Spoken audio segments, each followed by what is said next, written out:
All right, everybody. So I've been getting asked over and over again to react to a debate that Keffals did recently with someone that I genuinely know nothing about. I have no idea who this guy is. They call him the human pet guy. The only thing I know about him is I've seen a picture of what he looks like. He's got the most insane, like, cartoon character, like, not a real person handlebar mustache you can possibly imagine. It's like it starts out as a normal mustache, then it goes down and does the handlebar, then it comes over along the the bottom of the jawline, and it comes up and connects to his sideburns, and it maintains the exact same perfect width. It keeps a perfect width consistently the entire time from the middle of the mustache to the sideburns, and it's awful. This guy looks like the most stereotypical Redditor, like, meme character that would be made in, like, a mean-spirited attempt to sort of, like, jab at like, internet users in, like, a comedy skit.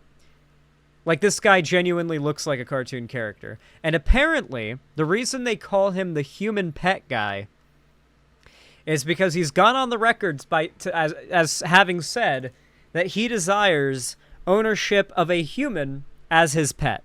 Now, I mean, that's not the most unusual thing I've ever heard. Like, I've literally seen people and know people who are into pet play. But apparently this guy, like, isn't, like, he isn't normal about it.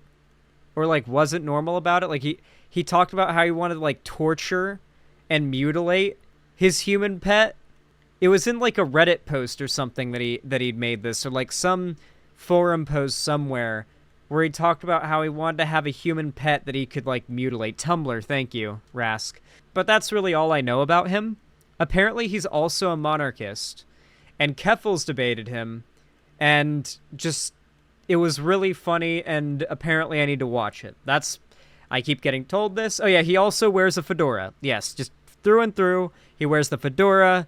He is a cartoon character, okay? Imagine Jack the Ripper if he, like, survived all this time and hadn't aged a day, okay? That said, I'm excited to check this out, okay? It's time for us to dip into this, what I imagine is going to be astonishing display of neckbeardery. I've never seen an unironic actual monarchist attempt to defend that position before. I know that a lot of so-called libertarians on the right have started adopting proud monarchism as their label, because it's like, it's not just admitting to being fascist, but it's still more authoritarian than libertarian, and they can kind of claim it's a part of I don't even know what their line of logic with it is. Right-wingers are not honest, and their worldview and their lines of logic make no sense. Let's check out this debate. I'm curious to see what this was, how it went, what the hell the deal is. Actually, I'm going to speed it up a little bit, too. It's long. There we go. All right. Honestly, I think I might just call it. I mean, I am exhausted. Cybersmith is here? Okay, wait a second. Cybersmith. Me too, Keffals. I'm tired as too, but you are not, judging by that timestamp, you're not going to bed anytime soon. I'm sorry. What is your Discord? I want to talk to you. Your Discord is just Cybersmith? Okay. I have sent the friend request. I have to change the stream title, I guess. Why am I having an unprompted conversation with the human pet guy? I'm not doing that. That's a stupid idea. I'm just gonna end the stream. Good night, everyone. Why not? Okay, fine. Like, okay, I need you guys to know, this guy materialized into reality for me, okay? This debate and this, like, drama is how this guy materialized into my, like, understanding of the universe, okay? Like, if you are the universe experiencing itself, then this guy phased into reality the moment I learned of his existence. And I learned of his existence through this. Hello. Hello. I did want to, because I actually don't know much about you. And I was actually curious. Why do people keep calling you the human pet guy? Oh, that. A few years ago now, Oh, shit, Shark Raid, hell yeah. Hey, Shark, thank you so much for the raid. I really appreciate it. Be warned, you might see some awful shit in the game chat. I'm playing on 2b2t.org, the oldest anarchy server in Minecraft. Let's resume. I made a thought experiment in an ethics debate, and people took it out of context. It would be like calling Schrödinger the hat Thank you, poisoner, Shark. or calling Jonathan Swift the baby eater because of a thought experiment. So wait, you don't actually have a human pet or want a human pet, but it was like a thought experiment and people just rolled with it? Yeah, it was a thought experiment. The screenshot that I saw of him talking about this was him fantasizing about it. Like very blatantly fantasizing about it. Not like a thought experiment, not like making an argument and people misquoting it and misinterpreting it, but like explicitly him on Tumblr fantasizing about having a human pet that he could mutilate. They get to it later. All I know about this guy is the screenshot of his Tumblr post, where he talks about wanting to have a human as a pet that he could mutilate. Wouldn't have room where I'm currently living for human pets. But you don't want one, or you wanted one? I think that's outside the scope of this discussion. see. Keffals is good. I don't think there's trolling. anything wrong with it. I'm just letting you know. Yeah, fair enough. I was actually quite impressed Gremlo never brought that up, but it seems that any time I discuss politics with people, they seem to want to bring that up. But I had a discussion with Gremlo recently in which he didn't bring it up. I mean, it's an interesting part of who you are. I mean, like, whenever I talk to people, they ask me fucking insane questions. There's a lot associated with who I am. I would guess what you are most associated with, I guess in general, would be your your backstory with Kiwi Farms, and more recently you accused Mommy Big Dick of having committed sexual assault. Oh, yeah? But that's the thing. A lot of the content you've done is other left-wingers cancelling you, or you cancelling other left-wingers. I just say, honestly, are your core values so incompatible with the right that it wouldn't be worth, crossing the aisle, so as it were, just because, I mean, you'll get more done. What you'll be doing will be different. You may be perhaps advocating for a return to feudalism. Is he trying to argue that, like, Keffals should jump ship and join the right? Because she'd get more done? Maybe she'd get more done on the right, but the things she'd be getting done would be monstrous. Did this guy just accidentally admit that he evaluates who is the good political side to be on based on popularity? Did he just indicate the classic conservative mindset of the more popular perspective must be the correct one? Or not even the most popular, the one that I interpret as being the most popular, based on a very biased and filtered subset of, like, perspective and evidence. This combo starts off with him trying to get her to join the right. Interesting method. I'll give him that. Instead of whatever it is you currently advocate for, but you'd be able to get more of that done because you wouldn't constantly have to worry about people cancelling you. I mean, most of the people who go after me are incapable of canceling me. Like, they don't share an audience with me. The people who they engage with will never respect me. And a lot of them I don't even consider to really be on the left.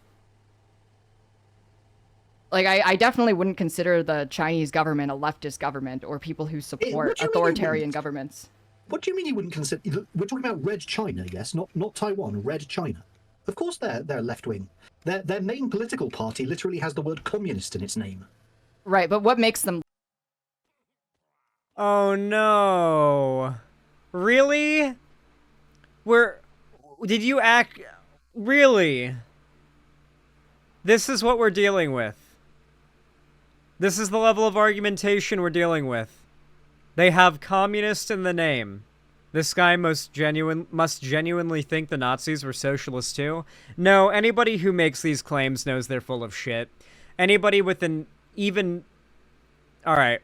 This guy's very clearly one of those, like, Les Soy Reddit types that spends a lot of time online, like, researching...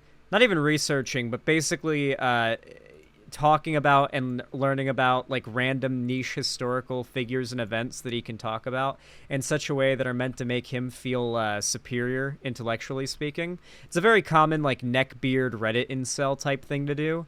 Like, the whole, like, Well, yes, I've done quite a bit of research myself, and I happen to know that your interest is very actually really bad. Like you guys know about like your average like Reddit know-it-all douchebag unlikable kind of guy, right? He's basically that, but for history and politics. He's already indicated that to me with some of the reference he's made so far. So I know he's not just so not politically, historically illiterate that he doesn't know what he's talking about here, which means the only other like option is he knows that he's lying, and he's just doing that. He's just lying, and he knows it. Left wing. Is it just a self-identification thing? Well, that's clearly part of it. I mean, you're transgender. Don't you believe in self-identification? Um, A political party or political ideology is not the same as someone's gender identity. Your gender identity is a socially constructed idea of who you are supposed to be fundamentally and what roles you are supposed to fill in society.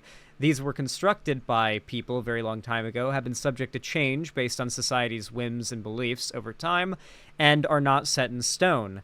Political ideologies are somewhat similar in the fact that they are something that somebody calls themselves, and they can be a little bit amorphous, right? They can meld a little bit, they can move, they can be malleable.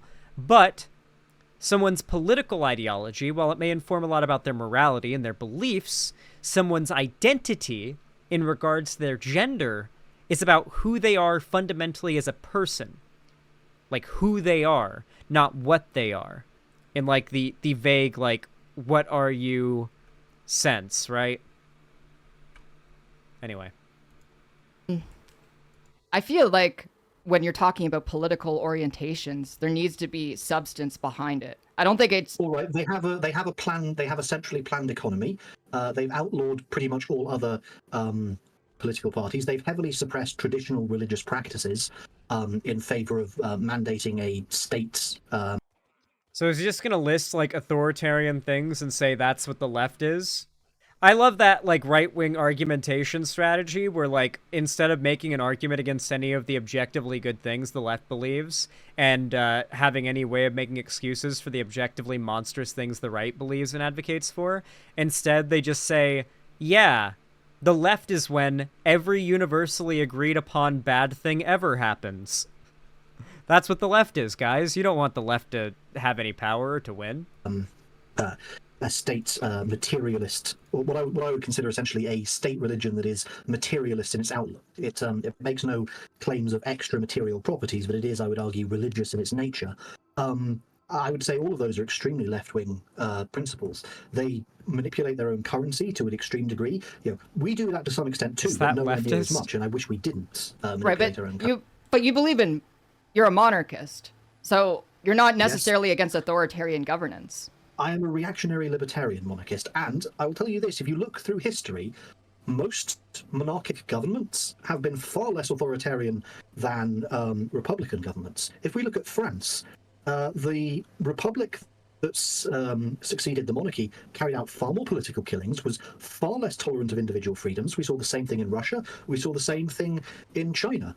Okay, the fact that one regime that existed at one point in history was supplanted by another regime, in this case a monarchy, which then went about bringing about reforms over time that ended up being positive changes, does not mean that monarchy is a good political system that we should build our modern society around.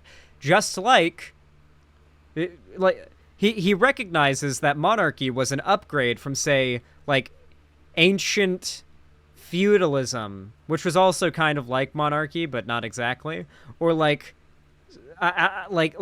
mercantilism, or like fucking when we just had villages, and that was it, just villages, where we like had a little bit of agriculture, but not really. Like, we went from that to having kings and queens and like lords and, you know, serfs and whatnot. And then from there, we developed democracy and a much more, you know, akin to what we have now in the modern day form of governance. Is it perfect what we have now? No. It has problems. But it is as much of an upgrade, if not more, as going from the monarchy, from, like, the original, like, us living in villages and initially discovering agriculture and the idea of forming societies. Like, we discover and figure out new systems and ways of doing things as our species advances. We're a very profound, sect of creatures in this world, with very big brains. We develop societies, we develop standards for what kind of what our society should be like, and those standards improve as our ability to meet higher standards improves. Generally. Maybe not at the same rate, but generally they follow each other. The idea that monarchies are inherently authoritarian is just untrue. The most authoritarian governments in history have been Republican governments. If you look at Britain, the history of Britain, right, but the most dictatorial leader in our history was a man named Cromwell. He was not a monarchist. He, in fact, killed a monarch and took over as a Republican leader. He was the... This is an irrelevant non-argument. He is trying to argue that monarchy is better than modern-day republics, republics and democratic republics. He's trying to claim monarchy over democracy is better. And his argument is, hundreds of years ago, monarchies were able to do good things. Let me cherry pick some examples, and the world would be different had it not been for those monarchies. Yeah, no shit. I'm sure the world would be very different today if it weren't for a whole lot of atrocities that have existed throughout time and history. That doesn't mean we should repeat them over and over again, because if you look back at them in hindsight, we kind of learned things from certain horrible atrocities that occurred in history. Doesn't mean we should repeat them. Generally, when horrible things occur in history, the most valuable thing you can do with that is use the knowledge to keep that from happening again. That's the whole point. Not actively run headlong into repeating bad history. Because his worldview makes no sense. He's just talking out of his ass. Zan, that's literally his thinking? Yes, it's very retarded. Republican leader, and that's... Oh, well, at the time they used the word Commonwealth, but that's something people tend to forget. Britain used to be a republic, and it was a dictatorial republic. Okay, right, but like... I don't think the idea that you've made, where you say the king you like authoritarianism... The king is covered by sovereign immunity. Like, he cannot commit a legal wrong. He's immune from civil or criminal proceedings. That is authoritarian. Yes. Do you not have the exact same thing for your government? In fact, you have more than that, because... What do you mean my government? I live in Northern Ireland. We have the same king. So, then what are you complaining about? What? Complaining about the fact... Wait, hold on. Wait, I'm not from a different country. I live under the same monarchy as you. Oh, then what are you complaining about, then? What? Your argument was, I shouldn't complain because I live in a different country. And then she replied, I live in the same country as you. And his reply was, then why are you complaining? But he moved the goalpost from why are you complaining you live in a different country to why are you complaining you live in this country or you live under this monarchy. We need a British Xan stream when he's wearing a monocle and tweed. That would be funny as just a British, like, me doing British face stream.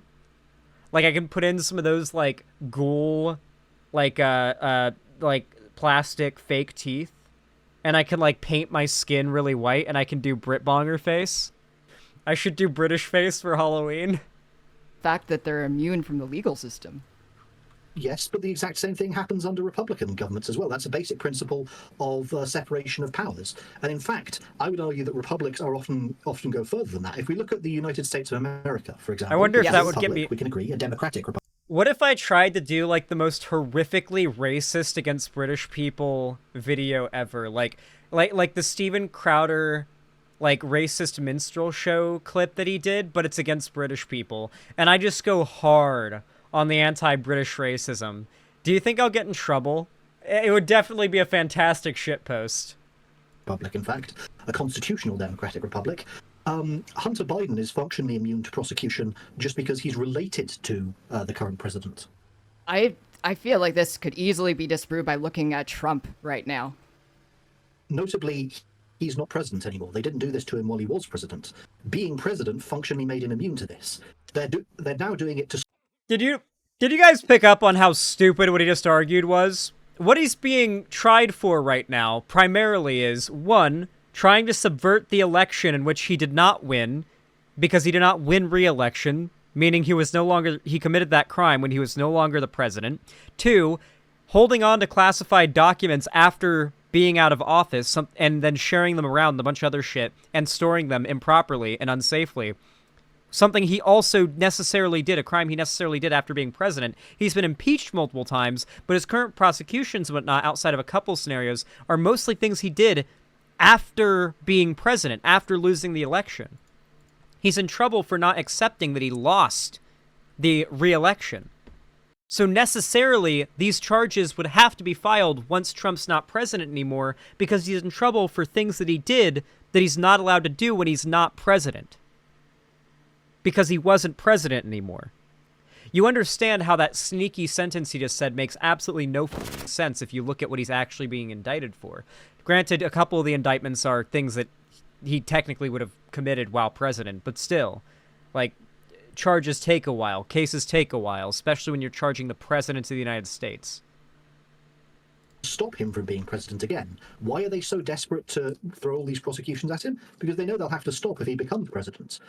So you have explicitly a legalized political system in that country where those in power are immune from prosecution, those out of power are subject to prosecution whether or not they've done anything wrong. And I see your chat talking about impeachment, but your chat are ignorant fools because impeachment explicitly is not the same as being convicted of a criminal offence. Bill Clinton was impeached for raping Monica Lewinsky, but he didn't have to join the sex offenders registry. He didn't have to go to prison or be fined. He doesn't even have a criminal record, even though it was found as a result of that. So conservatives like to play semantics on stuff like this. Something I noticed recently is that you'll see a lot of conservatives who are advocates for banning divorce. I don't know if you guys have noticed this, but lately the right has gotten really big on the train of advocating for the banning of divorce, specifically banning of like divorces if the woman initiates it. And so one of the big arguments they make in favor of banning the right for women to get divorces against their husbands is the argument that in court, the standard that needs to be met for a woman, they always say a woman, to get a successful, favorable divorce against her husband is way lesser than that of like a criminal court. So if a woman claims that her husband abused her, then she'll have an easier time winning in a family court than getting a conviction in a criminal court. This is, of course, true, but also necessarily a good thing. Many abused wives that need to get their kid and themselves away from an abusive father or husband like type situation are not going to be able to meet the legal standard of a criminal conviction to get the safety. It's important that these family courts exist with enough of a leeway to recognize scenarios where they need to step out of the bounds of what evidence is there and is obvious in order to come to the best outcome. And yeah, a lot of these family courts will operate off of probability, as they'll argue, but that doesn't mean it's no different. This is still a court decision that Donald Trump did something wrong. There was an investigation, and he was found in a court proceeding to have been in the wrong.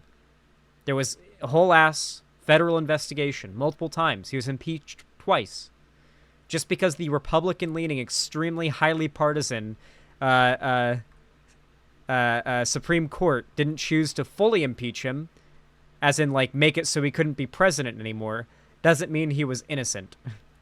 It's not how the court works. Also, you Brit-bonger motherfucker, clearly you don't know how our legal system works, but in America, you are innocent until proven guilty, which means there's an extremely high standard that has to be met before a conviction can be made, before an arrest can be made, before searches can be made, before search warrants can be gathered. There's just a... Cops break the rules all the time, but the richer and more a bit able to get resources and lawyers and whatnot and legal support that someone is, the less likely cops are to fuck with that person, because they can safely guess, if I start, breaking this person's constitutional rights, that they've got the money and resources to, like, seek, like, get me fired, right? Like, that kind of thing. Impeachment, right. That he was a rapist. Him finally getting prosecuted is the result Oh yeah. So apparently, in no scenario can Trump be pardoned from these charges that he's facing. By the way, no one has the power to pardon him. From the looks of things, so he's just well and truly of actions that started while he was still president. The wheels started moving long before what is currently happening. The wheels don't take 3 years to turn. Let's be honest. See, I don't agree with now you. because they want to impact the upcoming election. Let's be honest. It doesn't take them 3 years to prosecute someone. Yes, it does. It You know, I takes just quite a long realized- time to actually. I don't know how I didn't say this before, and I didn't realize it earlier, but this guy sounds exactly like Sargon. He's doing the sound intellectual and smart by British accent thing.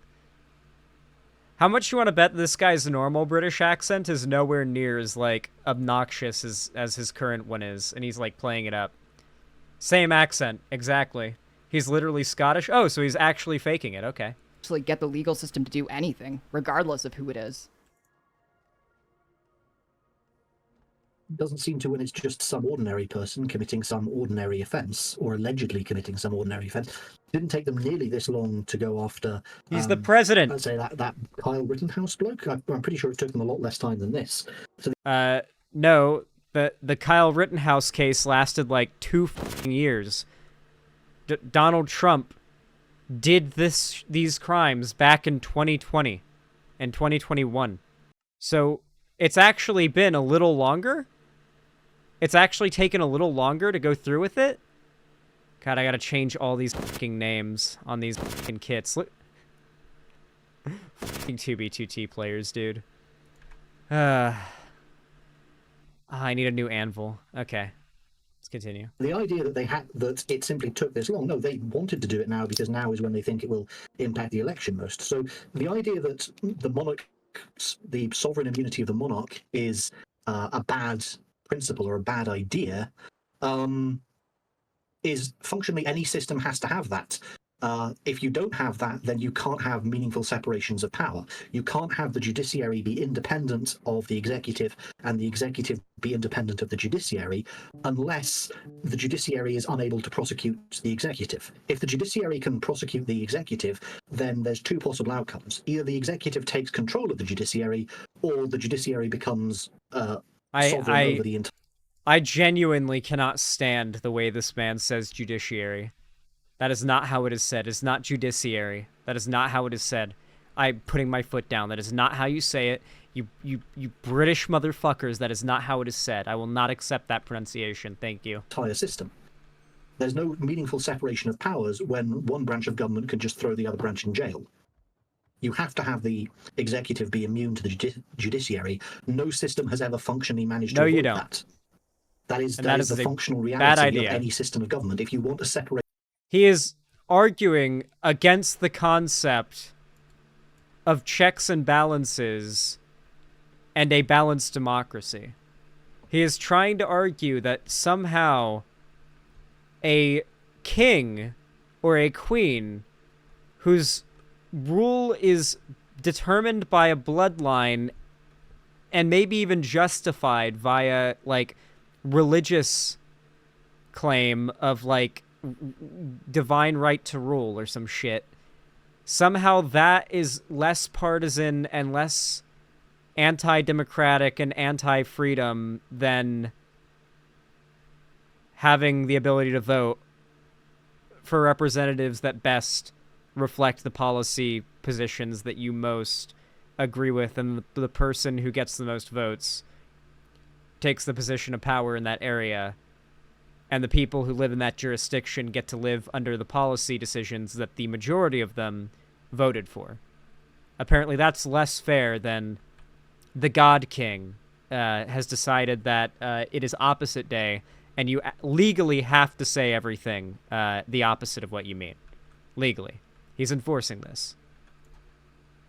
Of powers and multiple co-equal branches of government, you can't have any one branch of government directly exert its authority upon another. But- And as the authority of the judiciary is to find people guilty of crimes, it cannot be able to do that to the executive. Otherwise, it would be placing itself above the executive, or the executive would have to take direct control of it.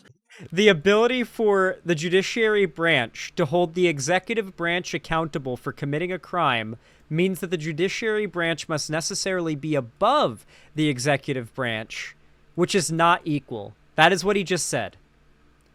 The ability for there to be checks and balances in place means it's not equal. That is fucking psychotic. I genuinely can't tell if this guy's a really good liar or really full of his own farts. Because that's The only King way of that England government has the possible. power to dissolve Parliament. Yes, he does. I He don't- does not have the power to pass laws, though. He could dissolve Parliament, but then the moment he wanted to get a new spending bill passed, or he wanted to authorise new taxes to raise an army, he'd be forced to allow Parliament. What would he force to do? It's No, a what series of would he be forced to do? What would the king realistically be forced to do? The king abolishes parliament, dissolves parliament. There is no parliament anymore. And now all there is a piece of paper, a rule that says the king is not allowed to sign and pass bills on his own. That is all that would be left. And he says, well, if the king wanted to pass a bill, he would be forced to reinstate parliament. Why? By who? Who? By who? Well, who would make him do that? He's the king. You just spent the last 10 minutes arguing against the concept of checks and balances and the idea of the judiciary branch having any power over the executive. In this case, the executive would mean like the monarchy, right? Like the king or the person, the figurehead in charge, right?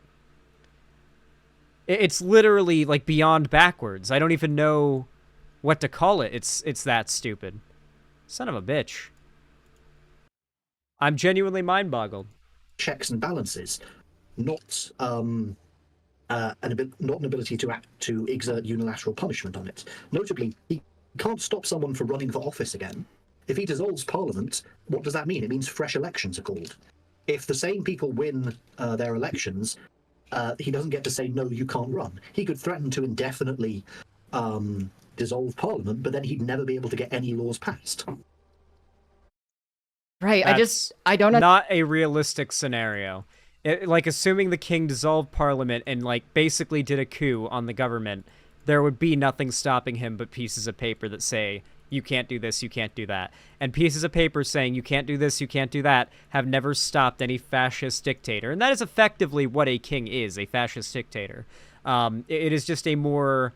it's bedazzled fascism is what monarchy is, with a much stronger hint of religious justification for itself.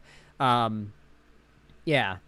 Like it was fascism before the time of like goose-stepping, gun-wielding soldiers, right? It was proto-fascism. Like really every authoritarian society in which like the working class has it worse and a very small group of people have power and wealth consolidated into their hands tends to be like a very stark potential predecessor to a fascist state. It's not uncommon. Understand how you're trying to argue that a monarchic system is not inherently an authoritarian system. Because plenty of monarchies throughout history have been significantly more free than many republics. Why do you think monarchies are inherently authoritarian? And if you do think that, why would you have left a republic to come and live under a monarchy? I never lived in a republic. I'm from Canada. I lived in a monarchy and then I moved to a different monarchy. That's funny. I don't think Canada had a monarch as head of state. We have a king, the King of Canada. Really? Is he still? I thought you guys got independence in 1982. Is that real? Well, we're still a constitutional monarchy. Wait, we have the Queen. is on there our a king of currency, Canada? We have the royal anthem. We are part of the Commonwealth. Oh, okay. It's the king of Britain. Yeah, they're under Britain. That's what I thought. I was gonna say. So you are. I know there was Yep. a king of Canada. Okay, so you did. So Yeah. you left one. I thought there was like a king of monarchic Canada. You government know to what I go and live mean? Under another. Why not go to live in a republic? Well, Say the Republic I of Ireland. You had two islands you could have gone to. You chose to go to the monarchic one. Northern Ireland? Well, you know, She's in Northern Ireland, right? Is that the one? Is that the one they're talking about? I don't know the UK at all. Well, to be fair, the reason why Keffals went to Northern Ireland, I'm pretty sure, is because that's the one that has the Hightail studio. That's where the Hightail devs are. You guys don't know this, but I've Hightail pilled Keffals, and she's actually staking out the studio in order to get us top secret info on the game. So thank Keffals. She's taken one for the team here. She's really pulling through for us on this one, and I couldn't be more proud. Yep, beta key retrieved. She's getting it for us. it's not to say we'll always be monarchic here. You will be if you know what's good for you. Whoa. I try and stay out of the politics here because I don't want to brick through my window, but you know, Yeah, do you know what's generally cut down on the window bricking? The fact that there is a non-partisan head of state. Do you want well, there's that actually head of currently no A at non-partisan least in head of Northern Ireland, state. there's no head of state. I like this guy's way of wording it. You see, if there's a king, then our head of state is non-partisan. What does that even mean? Because my interpretation of that is because there is no such thing as partisan in a state where there aren't two sides of political debate. There's just the king's will. There is no partisan there. There's no non-partisan or partisan because there's no debate about whether or not we do one thing or the other. We do what the king says. And, like, maybe the king has advisors, you know, like a wizard or whatever that, like, tells him, you know, based on my best knowledge as a wise old wizard, I'd recommend that you take this course of action, my liege, but it is, of course, up to you at the end of the day. You know, like, that's usually how it would go, right? Because they can't form government here. That's head of government you're thinking of. Head of state is the monarch. Right. So that's exactly. Do you want that level of dysfunction to also extend to the head of state? Given how dysfunctional the government in Northern Ireland is, would you want that level of partisanship to extend to the head of state as well? The big benefit of having a monarchy, one of the big benefits, is that you get to have a non-partisan head of state. I mean, I think a very good thing to do. The UK is in an abysmal place compared to even the Republic. Leaving the EU, Brexit was such a mistake. They have seen like Why was it a mistake? Our people voted for it. We had a direct referendum. And they regret and all of it. the polls that have come out since then have shown that people would not vote for it again because of the economic turmoil that's resulted from it. It's also caused, like, the reason why there's no government in Northern Ireland is because... The crazy thing is how many British people thought that the poll that was the final decision maker on Brexit was reversible. Like, an insane amount of them voted and then were later questioned and admitted that they were under the impression that this was something that could be reversed. Like it was like an easy, we're just testing it, we're just going to see how it goes. And, like, if it doesn't go well, then we can just hop right back in, right? Like, it's a very, just a little, like, what's the worst that can happen type thing, right? Like, the amount of informing of the British voting populace on Brexit must have been fucking crazy. I don't have, like, numbers or statistics on it. All I know is I've just seen a lot of fucking interviews with British people that had no idea the implications of what they were voting for on the Brexit referendum thing. And they regret it like crazy, like a lot of British people. I mean, obviously this is, people's testimony and not statistics, but Keffals is referencing statistics. I knew this is already a thing because, like, it's a trend of British people being like, I regret voting for Brexit, The Unionist Party is mad about the Irish sea border that resulted from Brexit. That is the price of living in a democracy. People sometimes make decisions that are unpopular, but that is, and I would argue, a direct counter-argument against the idea that monarchies are undemocratic. You have this wonderful tool that can boost... I would argue it is undemocratic for a policy that was passed at one point and is now very unpopular to stay in place now that its popularity among the electorate has gotten much lesser. Found a poll? I'm playing Minecraft. The amount of democracy if there's ever not enough of it, and it's called a referendum. You don't need a democratic government if you want people to have a say. I know you that can just word. put the issue directly to a vote. I In mean, fact, yeah, you could make a solid claim that we're more democratic than many countries. because you can do that are referendums in republics as well. I How don't. often do they do? They almost never do. I shit you not, this guy would actually be doing a better job at making his arguments if his argument was just democracy is bad. Ooh, more diamond. Democracy is bad because the people are retarded. Like, if that was literally his argument, just through and through, his argument was, I don't trust the, like, the voting populace to, like, do a good job at electing a good leader. I think that a king and a long family line of rulers that has, like, a carried on line of generational knowledge on how to rule a nation, like it would be better. If that was his argument, he would actually be making, like, a more compelling argument, to me at least, than what he is capable of now. I feel like I just made his entire argument better. Do you guys not feel like I just made a better argument in favor of monarchy and against democracy than he just did? There are tons of examples of the voting population voting for things that are not in their best self-interest. You could make that argument. You could also make the argument that during times of war or during times of serious disaster for a nation, that having a strong central leader like a king is better than having more decentralized leadership that can be prone to falling apart and having disagreements and dissent. That can make things less productive.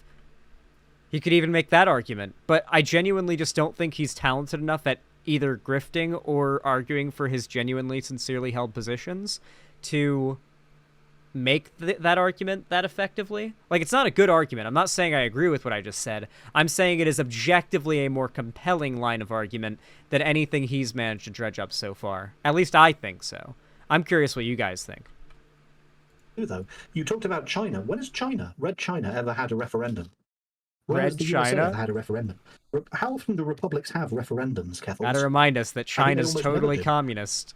When do Totally. republics have referendums? The most You know they're recent communists 'cause referendum they that I keep can having think to of in say a it. republic was in Cuba on the most recent constitutional reform, and that was in like 2019. But I feel like there's quite a few examples of republics that do referendums. 2022 Kansas abortion referendum. Kansas is in the USA, but it's a state there. Is Kansas itself a republic? Is there a king of Kansas? Is there a king of Kansas? What? Okay. For one, he asked, is Kansas a republic? Is there a king of Kansas? As if there was a king, that would mean that Kansas is a republic. That makes no sense. Second, yes. Yes, by definition, Kansas is a small republic. In a way. It exists within the republic that is America, the Democratic Republic that is America. However, within America, yeah, I mean, the state governments have their own representatives and their own elections, and they have their own, like, state senates, and yeah, like it has its own bureaucracy and everything, and their own localized laws, and their and their localized laws can go over federal. Like, there are tons of scenarios where state laws override federal. Usually the default is state law overrides federal. That's the default in America, is that the state law tends to override the federal mandate of a law. Just because it's legal federally doesn't mean it's legal in your state, for example. For like, a good example of this is drinking. How many of you guys live in a state where you're literally not able to buy alcohol past 5 p.m.? Which is really weird, because it's like, why wouldn't you be allowed to buy alcohol in the time period where it's socially acceptable to drink alcohol? Okay, I guess. I guess the idea is you're supposed to be at home, and yeah.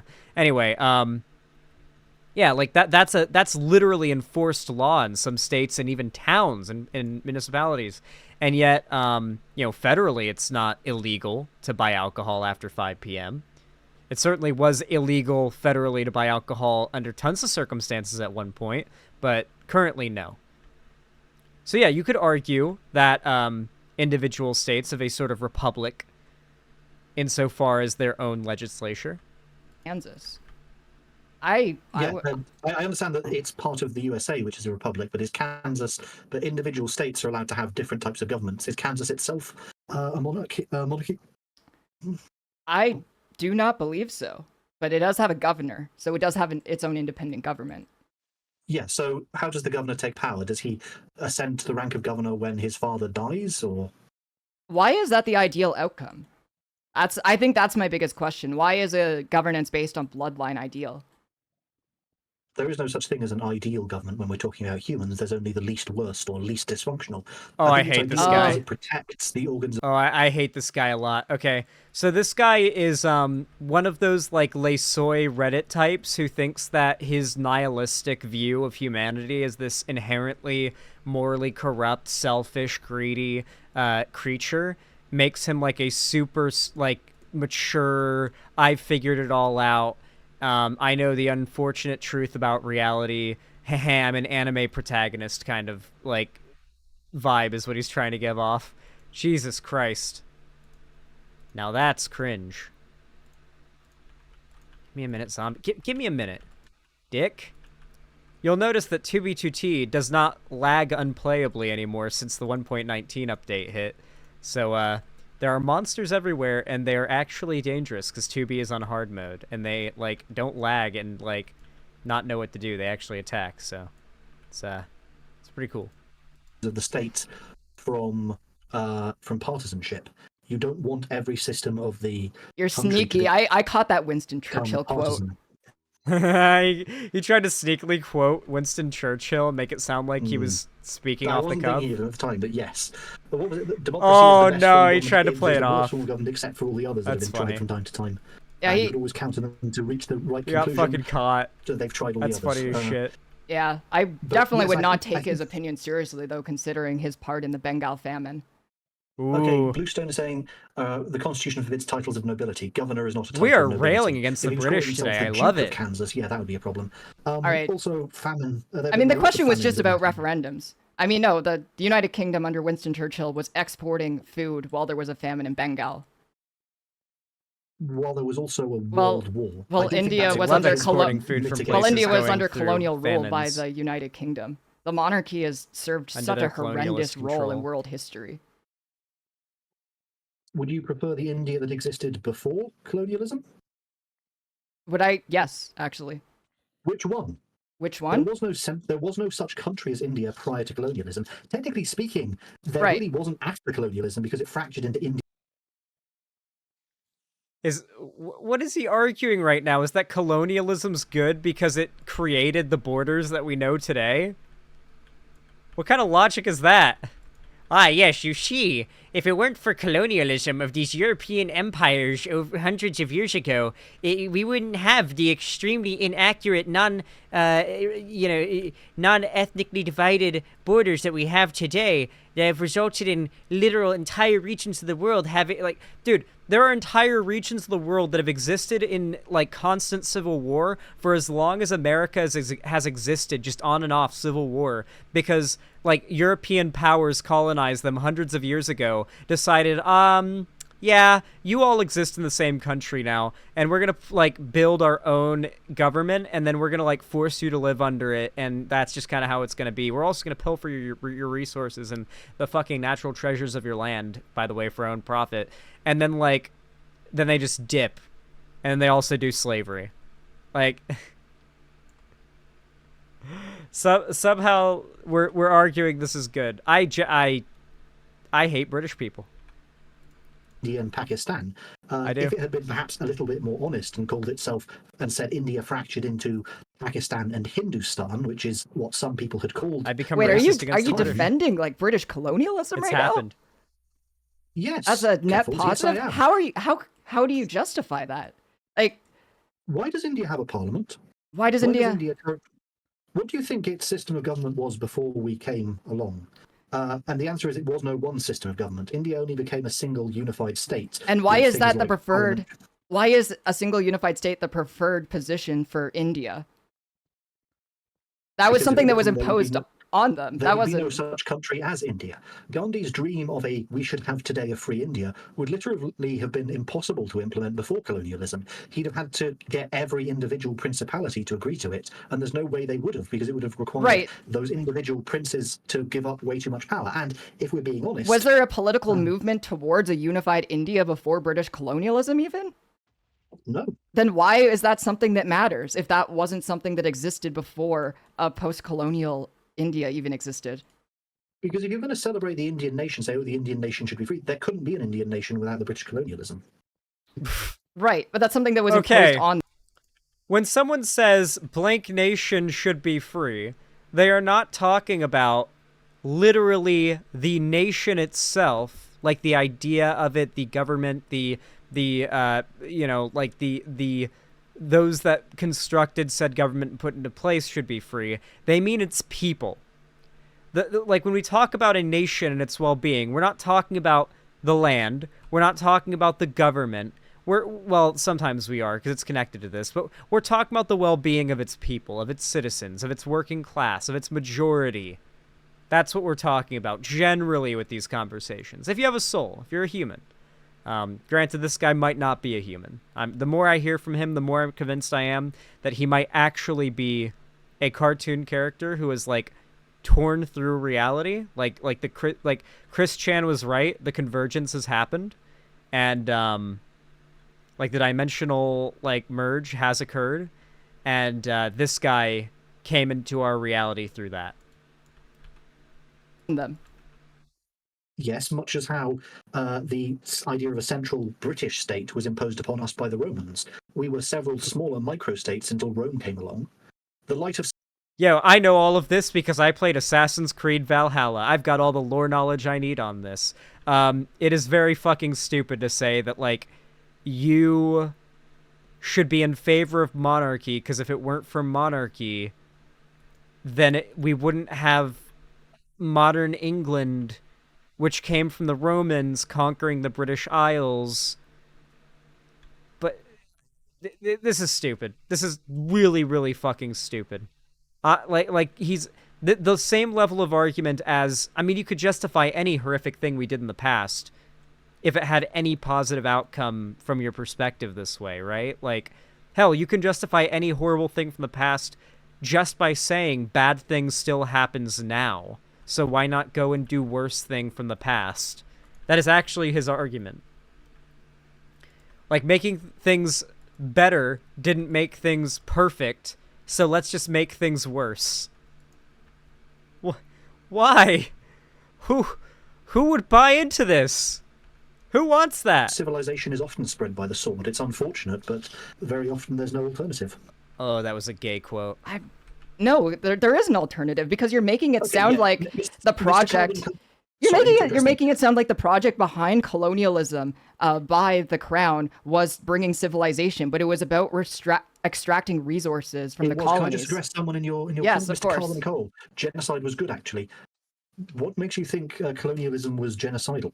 Colonialism has not been, I would say, generally genocidal. There's one major instance I can think of a colonial government committing genocide, and that was Germany in Namibia, where it genocided The Bengal Malayan people. famine was an act of genocide committed by the government of the United Kingdom. That's going a bit far, I think. It is recognized as a genocide. Wait. Is bro unironically arguing that monarchies haven't committed genocides? I'm sorry. I'm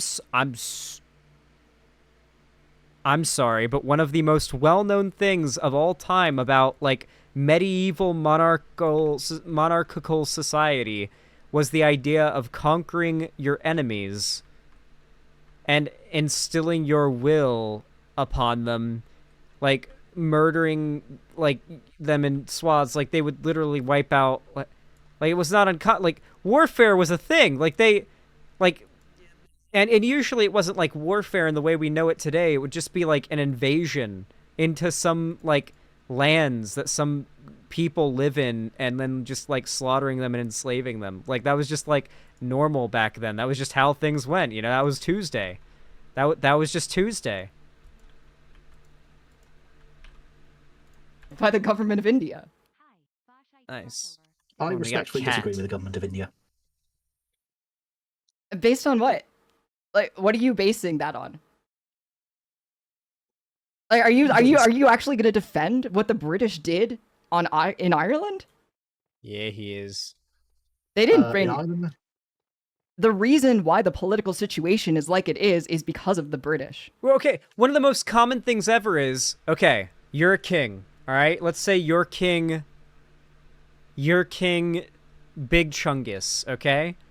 And you've got a rival king who leads a rival kingdom that's in another country, all right, that borders your country.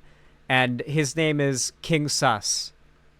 King Sussus, actually, is his name, right? King Sussus. And so Sussus Among Us is his name. And so you go there and you invade his city, and you win. Like, you conquer his city, and you take his lands, and you take his crown. Do you guys know what the next step literally always was? Exterminating the entire bloodline. That means finding every single person related to the king, particularly the children and grandchildren, etc., and murdering them. Horribly. No matter the age, doesn't matter. Babies, they'll just straight up burn a literal baby to death. Like, that's a thing that has happened in history. There were backstabbings and like, you guys have seen, like, Game of Thrones, right? You guys know the kind of shit that would go down. Like, George R.R. Martin's a good writer, but he also wasn't all that like, original. Most of the things that happen insofar as, like, the politics in Game of Thrones are heavily inspired by real world, like, European, like, monarchical historical events. So, like, yeah, the kind of shit you see in Game of Thrones, basically. I'd say there was definitely some genocide going down in Game of Thrones. It's not because of the Irish. If you look at the Republic, it is significantly more peaceful than the North.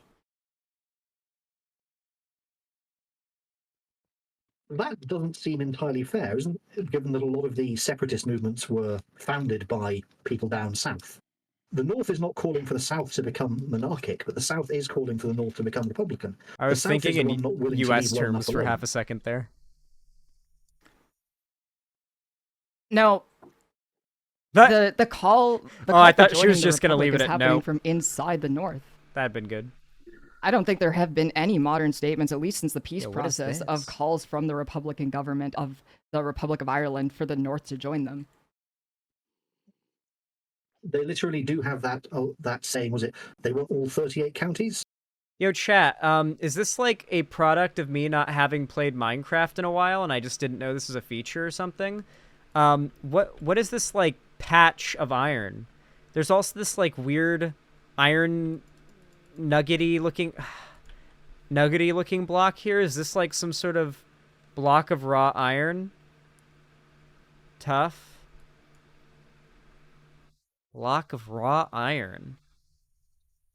Huh. Okay. Was all 32 counties? That is quite a popular Republican saying there. And furthermore, that whole, we're not directly trying to annex them, we're just funding movements in their country that want to do that. That's also what the CIA does. How do you... Vladimir Putin does. You can't annex somewhere that doesn't belong to you. Like, that was taken from Irish people. You can't annex them. What was taken from Irish people? Ireland. Ireland was taken from Irish people. True. No, it was rightfully conquered hundreds of years ago. Rightfully conquered? There's no such thing as rightful conquest. Of course there is. If you shut down all rightful conquest in history, well, we never would have been conquered by the Romans, and you still wouldn't have civilization in Britain. Oh my god, he's actually doing it. He's actually giga retarded. Not have the right to kill Remus? Did the Greeks not have the right to attack Troy? No, I'm not going to take this all the way back to ancient Rome. Going so... No, why not? Because I think it's a distraction from recent issues. I guess full Tumblr? Did some magical this guy's button get flipped in the year 1900 and then conquest suddenly became wrong? No, because you can't. No, because you can't flip a button. Well, then why is it? When did it become wrong to engage in conquest? It always was. It was always wrong to engage in conquest. Our moral standards have developed. But what does that have to do with the? our moral standards as a society have developed as we, as a society and as a species, have grown the ability to introspect on our past actions as a species and realize that certain practices, traditions, etc., tendencies and habits that humans have had are actually not beneficial to us. We may feel some level of like evolutionary drive to do certain things, such as act out in anger and engage in violence. Like, I think there is some level of human, evolution that makes us inclined for violence and war when we don't get what we want, right? Like, you get a leader, it's easy for power to go to their head and for them to seek more of that power. I don't think it's impossible to resist said, influence, but what makes us special as humans is that we're cognizant of who we are and what's going on. We can like realize that like humans are special. We are not subject to like the predator prey dynamic. We are not subject to evolution and Darwinism. We have literally conquered the planet, and there's no reason whatsoever to argue that conquering places in the way that, I mean, conquering the planet in the sense that we're everywhere now. We're humans are everywhere. We've won the game of like, who's where and what are they doing, right? We're at the top. We're at the top of the food chain. But as far as like conquering other human civilizations, we recognize that other humans are, as more time goes by, in fact, this gets even more true. We recognize that other humans have just as much a right to life and autonomy as we do. That becomes more of a widespread and agreed upon belief as generations go by. So if you go back generations ago, it is very clear that our society did not operate under the assumption that other societies and other groups of people were deserving of the same, oh my god. Is there a Balrog down here, dude? Holy shit, I found the perfect place to build, like, a dwarven city, apparently. It's Khazad-dûm. Yeah, I found Moria. Situation between... What does that have to do with the situation between the monarch and the people of Ireland? I think it's just a distraction from the question at hand. The question at hand is, do you want their entire system of government basically to be every update since 1.12 kindness? The government here doesn't even exist. It can't form. That's how dysfunctional it is. At least in the Republic, they have a government. I'm a libertarian. I'm not convinced that's better. But you're a monarchist. How can you be a libertarian? Okay, what? I mentioned it earlier in the stream, right? So Caitlin Bennett is just like this too. That's who I was thinking of when I brought this up earlier in the stream. What is it with these libertarian quote-unquote lately, claiming that they're monarchists as well? Like, there is nothing libertarian about monarchy. That is as far from libertarian as you can possibly get. The idea, like, okay, I've got friends who are actual legitimate, like, conservative-leaning libertarians, and they would deck this guy for daring to besmirch their political identity this way. Like, I know libertarians who are, like, beyond pissed about all these pedophiles and Nazis and fascists and monarchists appropriating the, like, definition of libertarian to make their authoritarian, like, bigoted ideology look more palatable and to be able to keep the mask on. Like, I know several actual right-leaning libertarians who hate dudes like this. Libertarian and a monarchist, I don't understand. The same way you can be a libertarian and a Republican.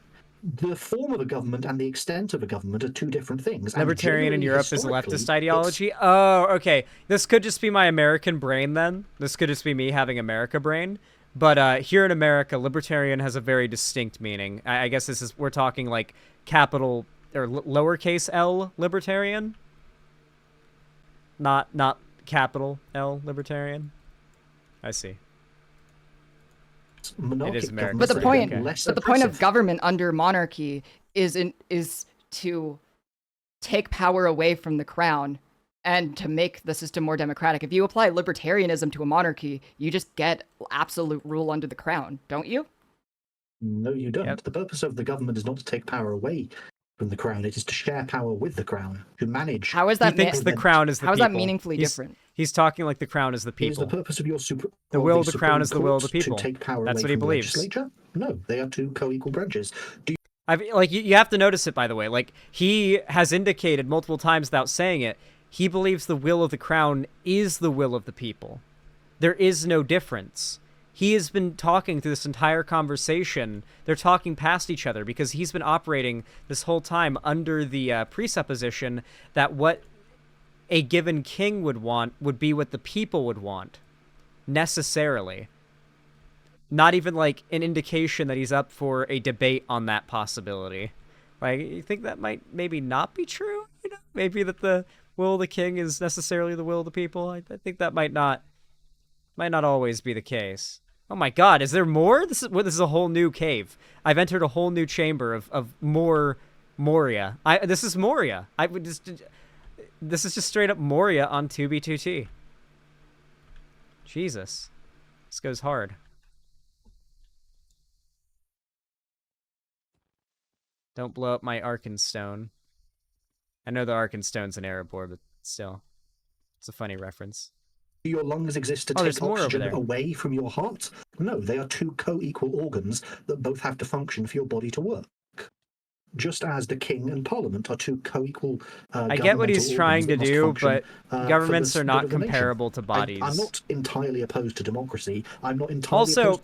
usually the only time you hear people like this seriously try to compare the functions of a government or a state to the functions of the body, it's usually to the immune system, and it's usually describing a group of people or a party of people as a pathogen and their solution as the cure to that pathogen. It's usually like that type of talking is usually like genocidal rhetoric about how like a group of people or a certain idea or a concept is a plague that needs to be like eradicated. To monarchism, I think we need a reasonable mix of both. I think we should have a bicameral legislature where the upper house is a combination of hereditary peers and life peers, where the lower house is elected from among the various constituencies, where the head of state is a monarch to whom the military swears allegiance, and in which we also have an independent court. Okay. Gotta remind you though, I'm not an American. I've never been American because you said it was my Supreme Court. There is a Supreme Court in Northern Ireland, isn't there? Is there? I'm going to check exactly I what assume it's they called. would. I think there is it may just be called the High Court. Supreme Court of Northern Ireland. Also, Keffals has lived in Northern Ireland for like High Court, sorry. There is a High Court. There's the King's Bench. 2 months. The Court of Appeal is the highest court in Northern Ireland. I always forget what they're called, and they change it every couple of years, but it is the Court of Appeal. So your Court of Appeal in Northern Ireland is separate from the legislature. But that's exactly what we would want, isn't it? We would want these separate branches of government, neither to be capable of completely overpowering the other. It doesn't mean that the job of one is to destroy or take power from the other. They both should work in unison, just like your heart and your lungs work in unison. Okay. I guess I'm just like getting confused from the point that this started at. Yes, the point being, would you like to become a right-winger? No, I absolutely would not. You've spent this conversation defending colonialism and genocide. And you won't... and I think that you're someone who can't actually stand by their beliefs, like, quite honestly. Jesus Christ. Because you wouldn't answer the question about whether or not you want a human pet. Ah! Okay, this is gonna get good. Outside the scope of this discussion. I think that question is very relevant to the discussion. I'm liking where this is going now. Whether or not it would be a good idea for you to be a right-winger? Yes. Okay, I may have a few kinks, and they may, to some extent, have influence in politics. But why is he referencing it? No! Wait, why is he admitting it? Oh my god, why did he just admit it? Oh my god! Wait, how bad can you be at, like, getting grilled online about something that, like, he just goes, okay, I may have some kinks and they may influence my Why would you say that? Everybody's going to assume the worst and knows exactly what you mean. Bro. Yeah, he papagad. Did that influence your politics? No. So is, like, the monarchy thing actually, like, based on the kink of ownership of people? No. I'm saying I can't completely rule rule out the possibility that the point it doesn't matter. Why is it relevant? You can't rule out. You just said that it is relevant. You said that it actually informs your politics. I'm saying You I did can't say say with that. certainty that it doesn't, because no man entirely knows the internals of his own mind. And can you be sure that none of your kinks have impacted your politics? Oh, they definitely have. Well, 100%.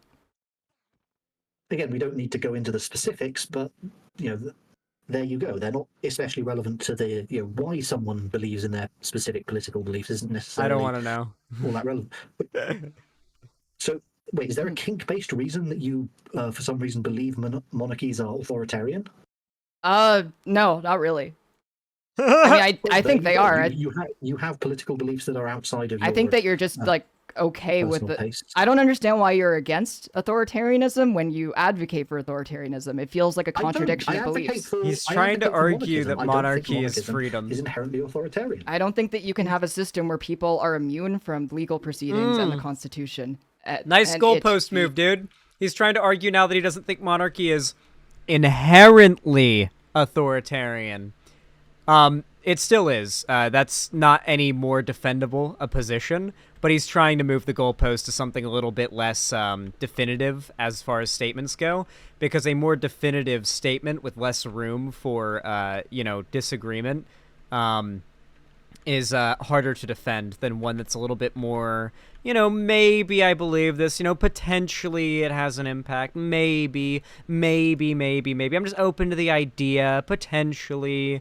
It's a possibility or whatever, myriad of bizarre excuses they'll make.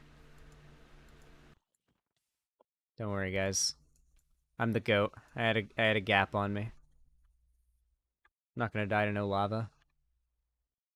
Democratic. But functionally, you do have that in a lot of Probably democracies. don't need it. I'm wearing netherite. Do you think it's likely Kim Jong-un is ever going to be accused of a crime, or a sitting American president be taken away in handcuffs? Kim Jong-un is a monarchist. No, he's not. Yes, he is. He's the third in the bloodline. Oh yeah, I do think that if we get like another Republican president, I think that they'll be so bad that we will unironically see a Trump-style scandal happen while they're in office, and like we might actually see a like if we see another Republican get into office, oh my god, we found another chamber. This is another unlooted giant fucking cave. Oh my god. Dude, this is like the perfect place to build the Mines of Moria in Minecraft. Jesus. This is the biggest caves I've ever seen. Line of the absolute rulers of North Korea. That is officially a coincidence. How is it functionally different? The only difference is that it's an absolute monarchy. Well, no, he didn't ascend to power because his dad was the previous supreme leader. That is officially just a coincidence. How that is just a coincidence? In which process then did he ascend really? to power? Like 3 Kim Jong-un has been the supreme chancellor through all of his adult life, and his family is literally known as the Kim dynasty. Okay, they're literally called the Kim dynasty. And it is just a coincidence that Kim Jong-un has ran things since his father died. It's just a coincidence, guys. It's just a coincidence. Wasn't it Kim's grandfather? Kim Jong-un, wasn't his grandfather the supreme leader before that? Or was it just his father? I know North Korea in its current form is not that old. But it's been like 3 generations of that family running things, right? Through life terms, pretty much. Yeah, so the grandfather founded North Korea. It's been 3 generations. Thank you, chat. I'm glad my history was right. I think I was correct. Nice. Oh, God. I just heard the hiss, and I was like, I'm wearing netherite. Who cares? I'll just tank it. generations of family as the absolute rulers of North Korea. That's monarchy. It can have a different name, but it is functionally the same. None of them had crowns. None of them claimed the government as their personal property, and none of them claimed right to rule on the basis of bloodline. It just happens that they were related, and there have been plenty of republics. It just happens that they were related. I mean, Jesus. Look at the Bush family in the USA, for example. Right. I mean, the Bush family, those were elected people. Hey, stuff slacker, stop. I never say anything about Christianity. There's actually... Is he I arguing with admire people lots in Keffals' chat? monarchs that aren't necessarily Christian. I think the monarch of Thailand is pretty cool. He's not a Christian. You shouldn't do that. Oh god. Thailand is insane. You can't even criticize the monarch publicly in Thailand. How could you defend that? I didn't say I necessarily defended his position on free speech. I just thought he was pretty cool. Wait, how can you think he's pretty cool? Given that, given how ruthless he is. Out of partisan politics, he just doesn't like being slandered. That's definitely not staying out of politics. That's actively censoring dissent. Partisan politics. He's not choosing one political party over another, and I think it's a good idea to have a head of state who is non-partisan. I mean, that is probably ideal. This guy's definition of non-partisan and partisan means that. Nothing. You just have to hope for it.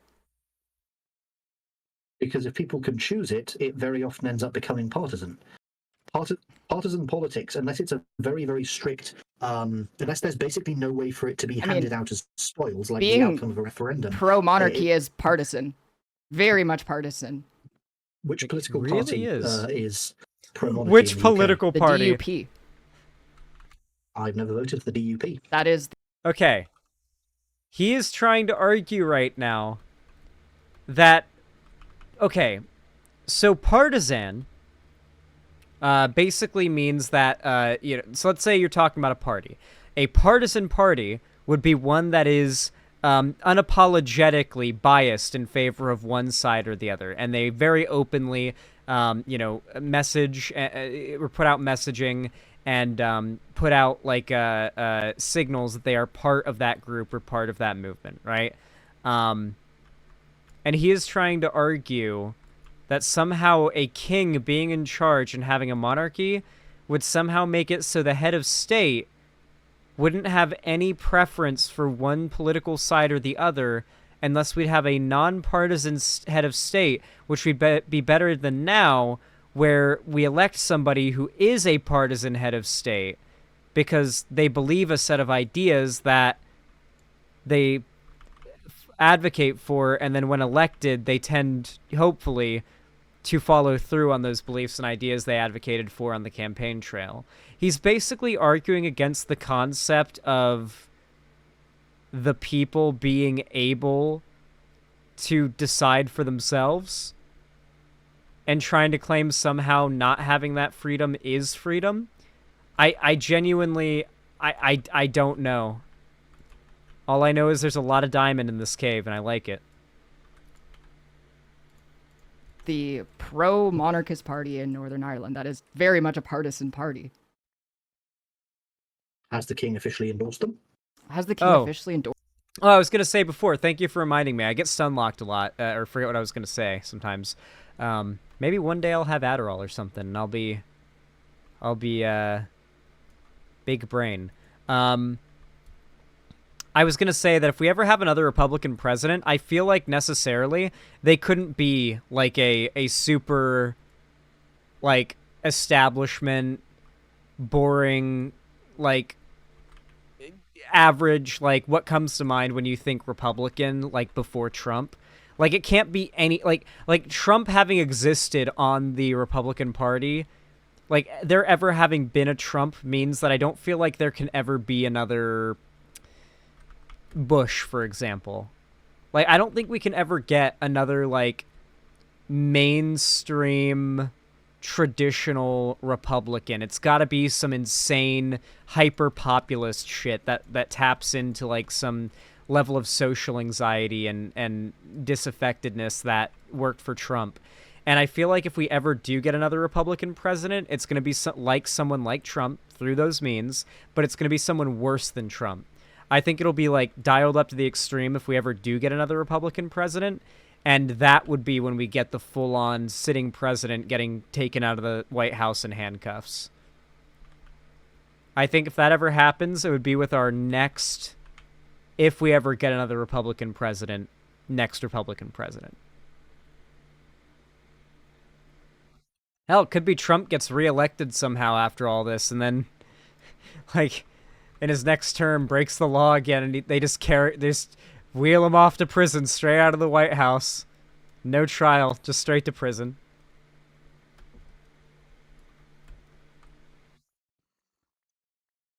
God damn.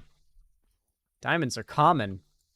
Why the fuck are people bitching about their X-ray being nerfed on 2B when diamonds are this easy to find and this fun to find in the cave update? Why the fuck would you want to use X-ray to find diamonds and netherite and shit when the cave update goes this hard?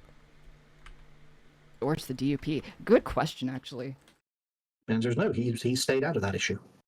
And I actually think it's a little bit unreasonable for a political party which aspires to form His Majesty's government to be anti the king.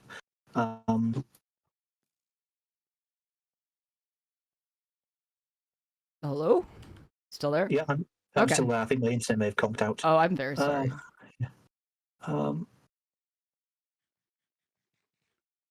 So yes, but as I've said, a lot of the left-wing groups that you're a part of have this tendency to cancel their own. I think ContraPoints got into a bunch of cancellation scandals. So has Right. Vorsh. So has Hassan Piker. I think there was even a rumor about Philosophy Tube having sexually assaulted someone. My point is, this seems to be a trend among you left-wingers to. Wait, it's cancel not getting one another. cancelled. That's. Wouldn't you? Wait. Did he just say? You lefties have a tendency to cancel one another. I'm pretty sure there were allegations against Philosophy Tube in regards to sexual assault or sexual harassment or something. You lefties are always canceling each other. Making allegations that somebody sexually harassed you is not canceling somebody. It's coming forward about alleged sexual harassment. That's not canceling. Like, if your own... Canceling is when your own follower base / audience goes against you. When it's other people, when it's like an external party, it's just harassment, realistically. We get into the habit of using canceled sort of as a catch-all for when you are getting shit from a large group of people online. But going back to its original use, and probably the more effective use of it, getting canceled is when your own audience cancels you. Like you can only be canceled by your own fans, realistically. Like, a cancellation can start with someone who's not a fan of you. Oftentimes it probably will, but the people who actually do the canceling and basically make the decision that you are no longer able to do what you do now or whatever, or that you're done or whatever, those people are your fans. Like, that's who gets to do that. So, yeah. Will there be part of a political movement that didn't do that? Do I have to be a human pet? No. Well, that's kind of sad. You don't have to. You don't even have to detransition. We've got people like Blair White who are transgender. Jesus. I like how he's literally pitching to her like the grift. I'm sorry, I can't join the right. That's a bit silly. I think you're a very silly man.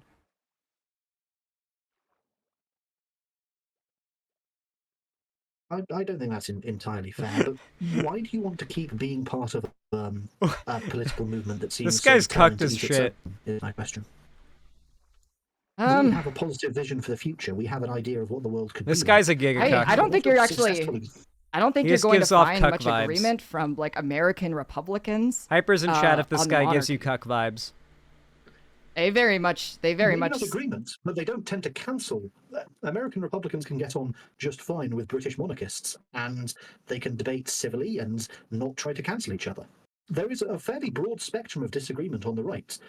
We encourage glad I'm not healthy the only and one. respectful debate, and we don't constantly try to cancel each other, even though we do have disagreements of opinion, just as some of you leftists do. Well, the reason why the right doesn't, like, well, for one, the right does tear itself apart, usually from petty interpersonal drama that generally comes about from, like, disagreements with money and business, like, deals and contract shit and stuff like that. For the right, political, like, engagement is a business. It is a model for making money, not a method of advocacy. So, like, to them, like, the stakes are really low. Like, to the average conservative, there are practically no stakes. Like what are the stakes to the average conservative on these issues? Like, for real, what are the stakes for these people? There's nothing. Nothing's at risk for them from their perspective. This is all a game. It's all just fun. Trigger the lefties. Let's hope our guy wins. You know, it's a sports game. It's like it's no more high stakes than losing a sports game that you didn't bet money on to them, and yet they still take it as seriously as they do, and they still ridicule the left for caring about politics as much as we do. Remember, guys, that's one of the core traits of the left that they love to give progressives shit for, is how much we care about shit. You guys have noticed that, right? That's one of the core disagreements between your average lefty and your average conservative, is whether or not, like, you should give a shit about bad things happening in society. Whether or not you should have, like, an inherent desire to bring about the best possible outcomes for as many people as possible and seek, like, reasonable standards of justice in as many areas as possible. Like there's just tons of people who've just checked out and they think that if you care, then you're cringe. And that's mostly conservatives and apolitical people who are, like, a few months and a couple YouTube videos away from being conservatives. Right. I mean, I disagree with very much the core of what they stand for. I disagree with authoritarianism, including monarchy. Again, what do you think is meant by the word authoritarianism? We are possibly arguing at cross purposes. When you say authoritarianism, what does that mean? I think unelected people making decisions in government is absolutely authoritarian. Like, the Chinese Communist Party is not elected. It's an authoritarian government. The king is not elected. That's an authoritarian position to have. So it has absolutely nothing to do with how much power the government has or how often it exercises it. As far as you're concerned, it's just a matter of why they're in power. Oh yeah, as long as there's a state, then yes, people are going to have the power of the state exercised over them. So, in principle, if a ruler were to rule, like, say, Vlad the Impaler, but be elected, it would be not authoritarian. I don't know what the context is that you're bringing this up in. I actually don't know what Vlad the Impaler did. There's a lot of genocide. I also don't understand, like, because, like, if killings and, like, I don't know if a monarchy conquering. just went. Like this dude went from saying that there's like conquering is rightful, and then he brought up Vlad the Impaler as an example of an unethical conqueror. What did Vlad the Impaler do that made him an unethical conqueror? Sure, his nickname is very obvious. Like you could probably guess where this guy got his reputation and what kind of a fucking, like, leader this guy was and what kind of reputation he had based on his name. You know, the Impaler, right? Sounds like a fucking nickname for a WoW boss. But now all of a sudden it's like I don't know. This guy just wants there to be a king.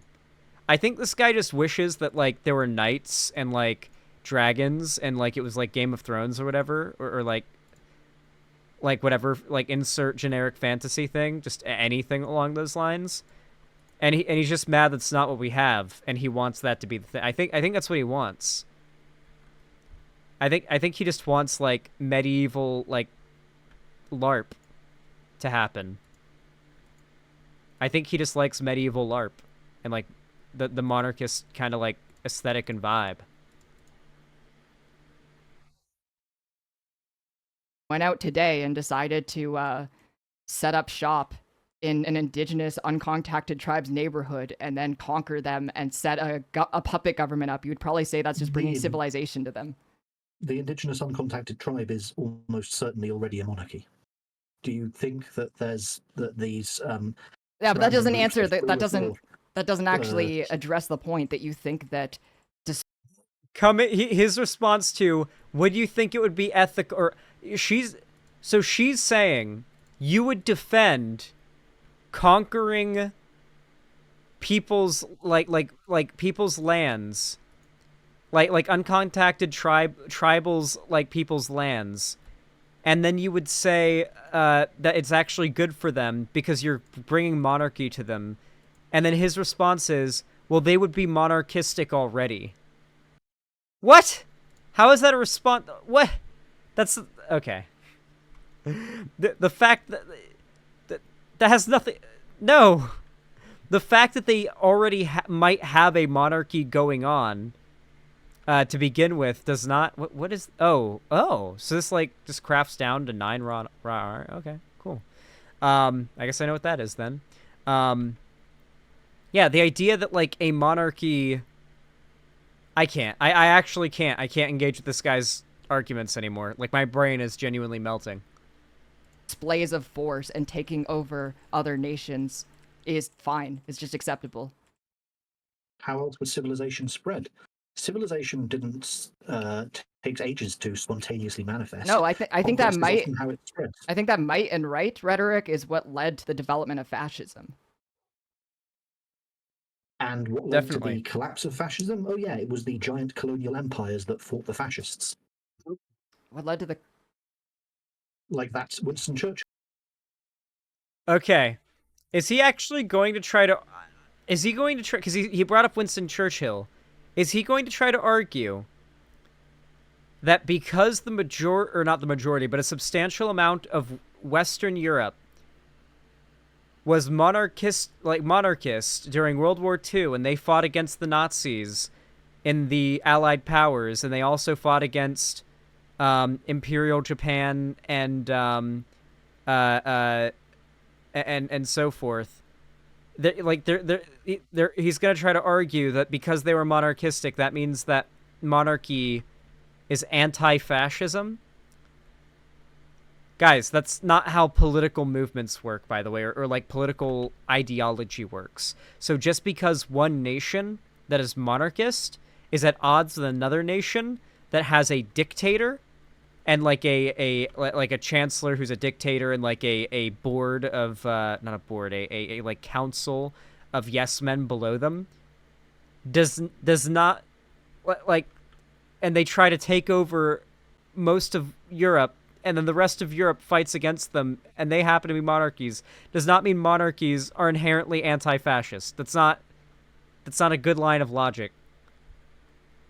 This guy's desperately trying to post hoc justify his anti-democratic, pro-monarchist perspective. Bloke you earlier decried. Wait, no, the UK didn't stop the Nazis. That's not true. I think the Luftwaffe, after the Battle of Britain, might disagree. That the British did nothing to stop the fact that Nazis. it's, Like, during the Second World War, only us they were already Americans did starving anything. out their allies in India. To the We won point that war. that the Soviet Union had to All us, intervene baby. and redirect shipments of grain to Bengal. Where did that grain come from, I wonder? Was it Ukraine, perhaps? I mean, yeah, Stalin was an authoritarian dictator. I didn't have to defend them to point out the fact that that was a terrible thing. But Stalin was an I think elected that yes, I know, I don't agree with him. He was a dictator.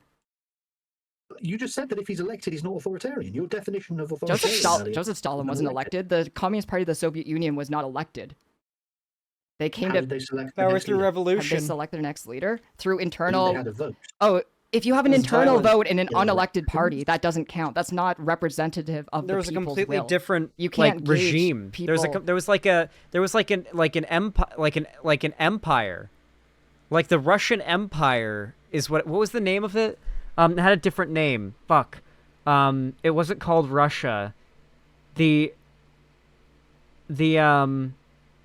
Russia had like a different name prior to. Yeah, like before the Romanovs got assassinated and they killed all of them. After, like, before the Soviet Union. Before the Soviet Union. Tsarist Russia. Thank you. That's what I was thinking of. The Tsars. Yes, thank you. That's what I was thinking of. Thank you. Yeah. So, like, that's what came before the Soviet Union. Like, they did a violent murder of an entire family in order to take the oligarchical ruling families out of power so that they could do their own oligarchy. And then that oligarchy fell out of power, and now we've got a new oligarchy. Russia just keeps going from oligarchy to oligarchy to oligarchy. It's crazy. On who they want to be their leader based on an internal vote of bureaucrats at the highest level. The vast majority of the Russian population at that point was either openly at war, in the case of the whites, or was made of illiterate peasants. Wait, we're talking about World War II. We were talking about the Bengal famine.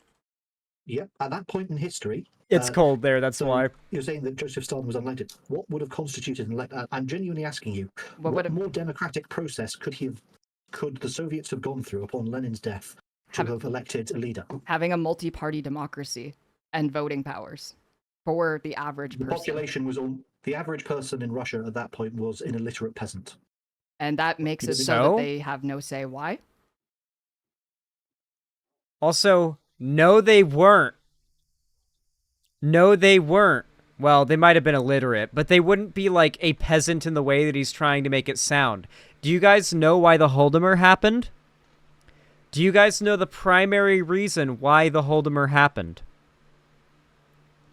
It's because in Russia, mind you, not Ukraine, Russia, they forced something called rapid industrialization, where essentially Stalin had like all of the or not Stalin, it might be Lenin. I mix up which thing, or not Lenin. It would have been Stalin. My bad.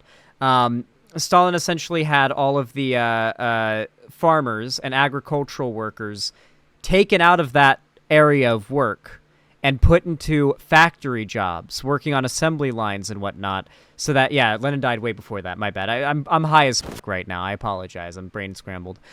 He had all of those workers relocated into industrial positions. The idea was that Russia needed to quickly industrialize, rapidly industrialize to catch up with the rest of the world in order to have a fighting chance of sort of competing in this sort of like contest of nations, right?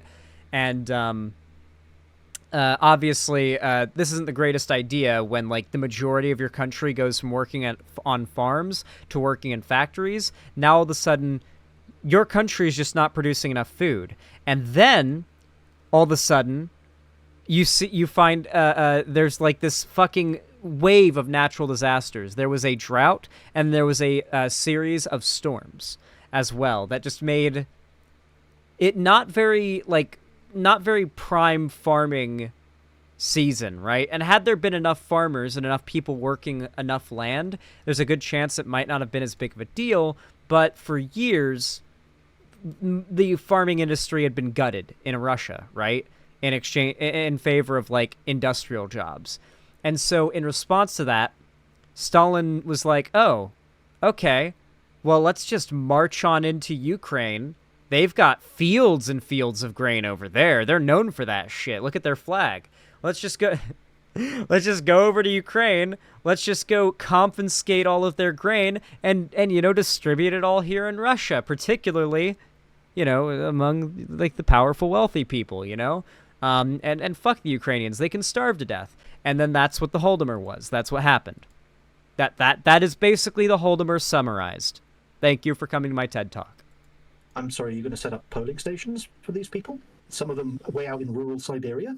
Yes. Like, I do not like the Soviets. I think it was absolutely unacceptable for them to kill the Romanovs. I think Russia should have continued to be a Romanov-led monarchy. But if you're going to accept them killing the Romanovs... It definitely was fucked up that they slaughtered the children. Basically what they did was like,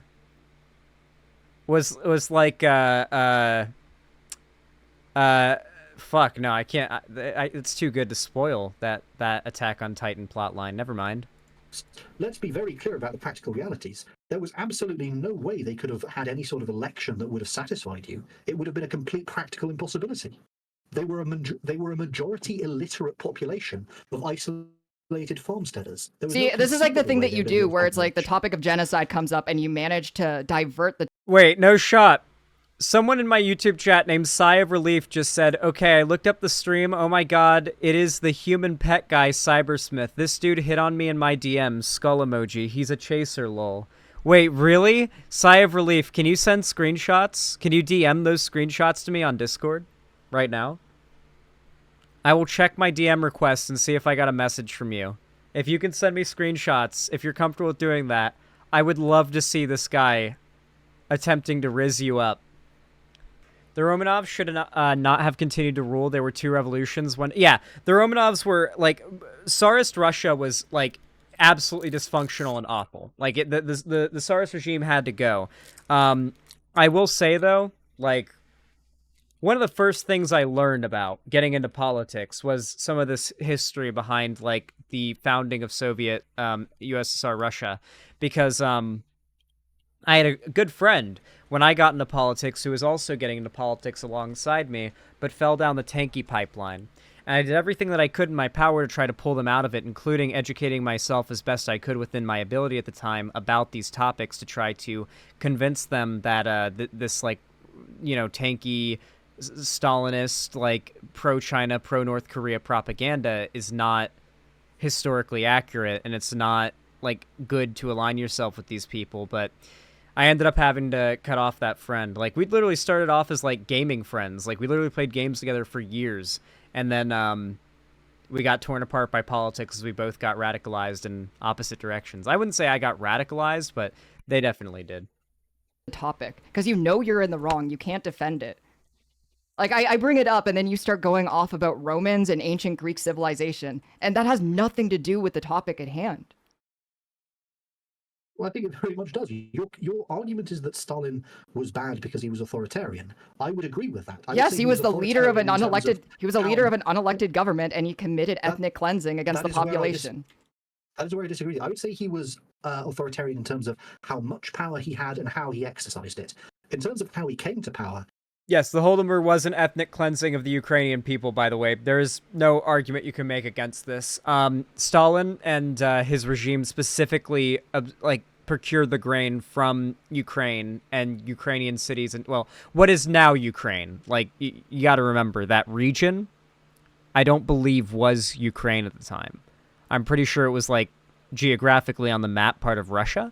But, yeah, they were seen by the Russians as a different ethnicity. They've always there's literally been, like, I'm pretty sure thousands of years of ethnic discrimination from what are now the Russians towards what are now the Ukrainians, going back, like, literally, like, a really, really long time.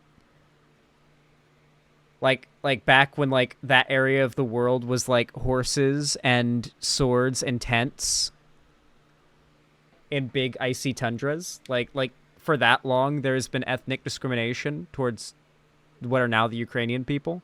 Yeah, no, it was a genocide. It was.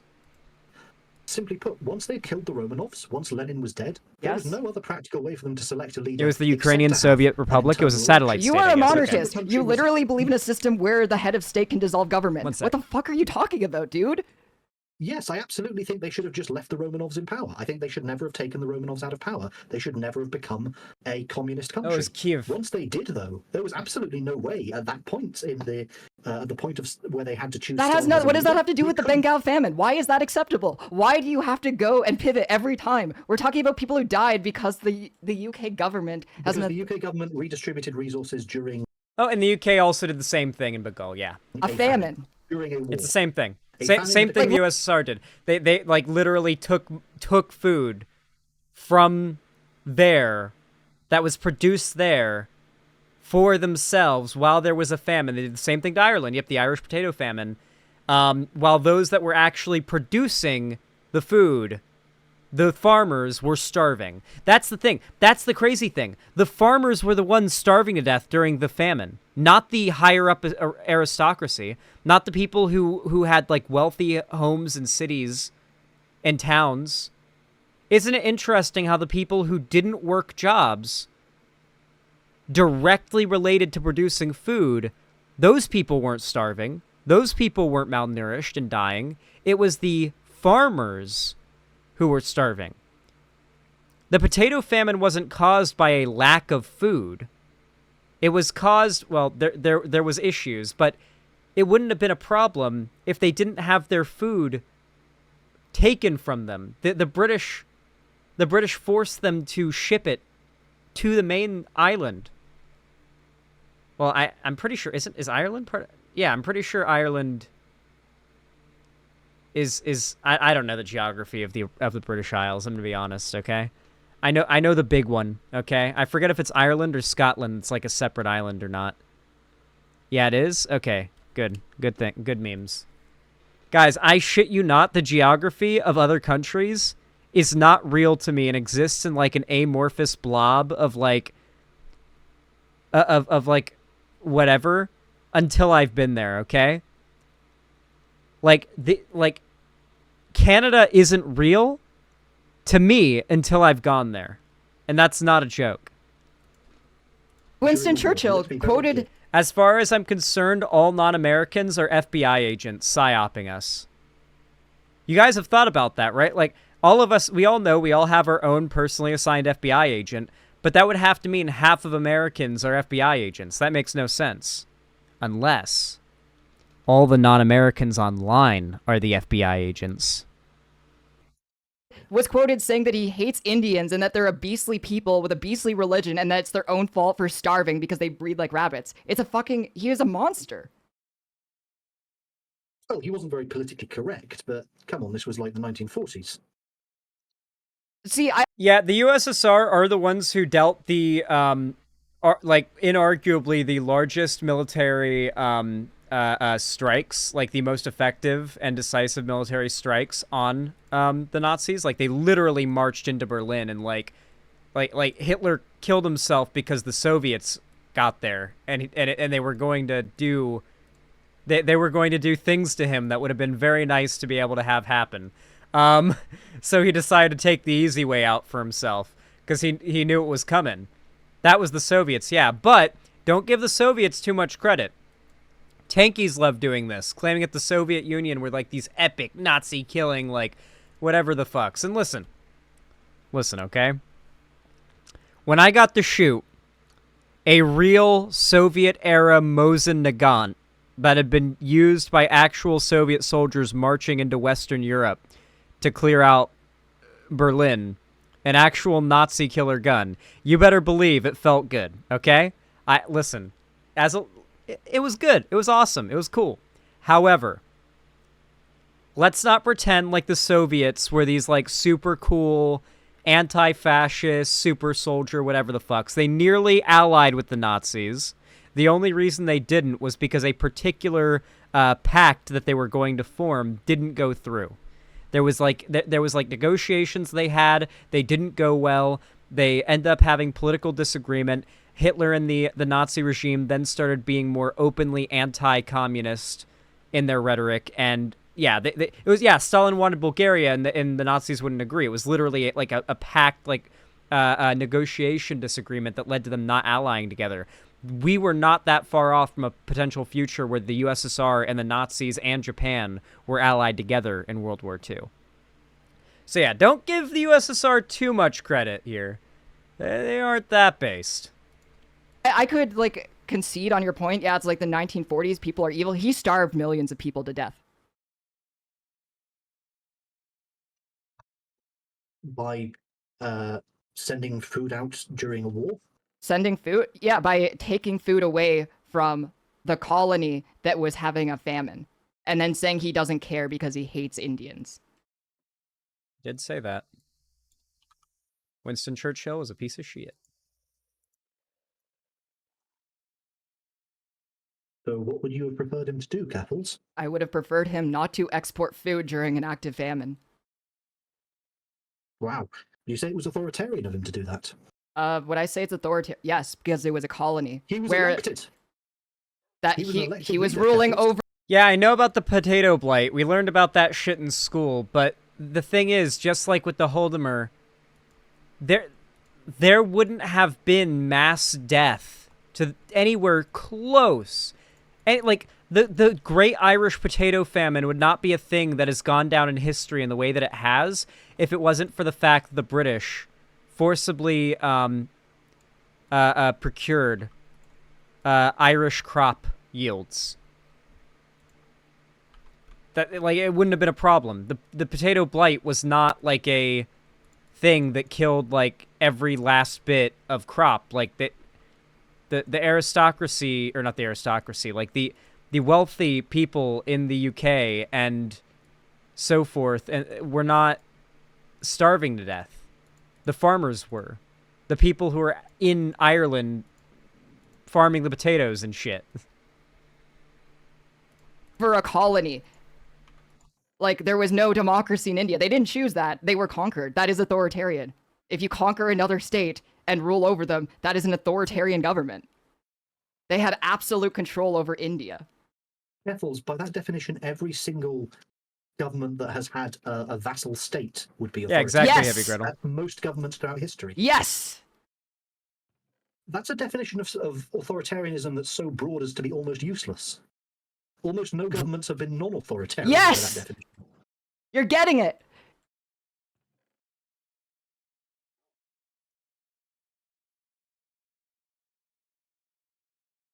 But that's insane. He doesn't understand he claims to be a libertarian, and yet he cannot, in any world, it seems, understand the idea that a body of a single person or body of people who, whether you like it or not, determine what rules you have to follow, or you can be killed, or against your will put into a hole, like a prison or whatever.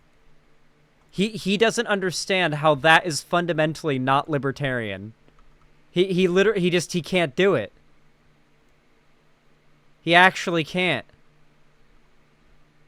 Is Keffals in chat? I'm guessing not. I saw you guys spam, and I assumed that she'd come into chat because I was reacting to the video. You guys are spamming the Wiggler. I actually don't know how the Wiggler got added to the site. I think that was probably Cherry. I hope you guys like it. It's relevant. We watch a fair amount of Keffals content on here and review it, so it's fair to have a Wiggler emote for when it's appropriate. That would make it almost practically impossible to ever actually have an expansionist empire at all. Yeah, we don't want an expansionist empire. That is exactly what needs to die. I'm in favor of expansionist empires as long as they're not authoritarian. You can't have that. That's a contradiction. You can't have a non-authoritarian empire. Empires need conflict to survive. They need blood. Life needs conflict to survive. So when the British Empire... What? Okay. No, I'm not even going to try to steelman this guy's argument. No, I'm not even going to try to be charitable. He's just stupid. He's unironically trying to argue that if it weren't for war and human conflict, we wouldn't survive. That is his actual argument. Unironically, is humanity needs conflict to survive.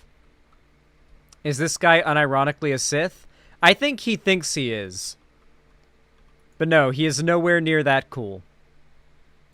In India, made it illegal to burn widows. Was that authoritarian or non-authoritarian? Wait, they made it illegal to burn widows? Yeah, it was an accepted practice at the time to burn widows until the British Empire made it illegal. For that matter, when the British Empire went to the... Oh yes, those damn savages didn't know what they were doing till we came along. Very British. Various feuding principalities of West Africa, such as the Kingdom of Dahomey, and made it illegal to trade in slaves. Was that authoritarian? That was one state exerting influence over another. Was that authoritarian, Keffals? Wait, I mean, what the point here is that they exerted power over another state to make it so that they can't do something that is morally questionable? Because what are the other things? Power over another state to ensure that the rights of individual people were respected. And indeed, I would note when they were talking about exports in Bengali famine, were they forcing Indian farmers to sell their crops, or were they just paying a higher price to individual Indian Xander's the farmers? best pompous British accent. It's his best work. Thank you. Authoritarianism, in effect, I do my just best. outbidding individual Indian suppliers. They were not forcing people to sell overseas. They were paying more money for goods and essentially competing in the free market. Was that what was happening? Or was Winston Churchill literally saying, seize this food by force and take it overseas against the will of the people who farmed it? Yes. Because I believe it was. Yeah. So the author of *Inglorious Empire: What the British Did to India* wrote, Churchill deliberately ordered the diversion of food from starving Indian civilians to well-supplied British soldiers, and even to top up European stockpiles. Fuck Churchill. All my homies hate Churchill. So those were government supplies that the government already owned and had already purchased. Yeah, so they diverted food from a colony, their colony, that they conquered. They bought the food on the open market, then they distributed it as they saw fit. Which is to say, to their troops and to region and to the civilians of regions they were trying to liberate. They did not from the purchase. Nazis. They did not purchase the food. How did they come to acquire the food then? Did they forcibly seize it from the people who farmed it? Was this appropriated without compensation? Or was it purchased on the open market by the British government? Because that's a very important distinction. Because if it's the latter, the food isn't being taken. It's Churchill's government blocked imports for food to Bengal at the same time that they were diverting food. Their main import for food was rice. They were blocking rice imports from Burma.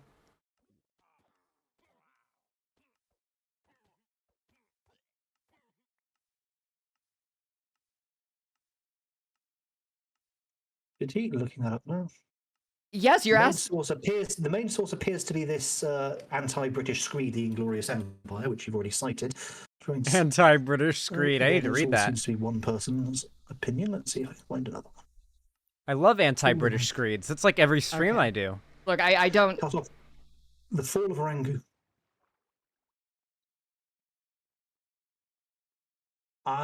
Yeah, I'm not able to find any source for him having blocked the imports. But did he actually send an order, we're not allowed to import anything, or did he lose the city of Rangoon, which was used to import it? Because that's quite an important distinction.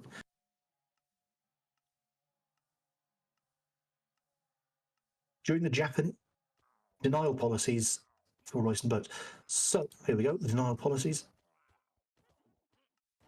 So, no, they blockaded a port that was under the control of the Japanese Empire. Churchill also compounded it by refusing to allow shipments of grain from Australia and Canada bound for Europe to be diverted to Bengal to help aid in the famine that was going on.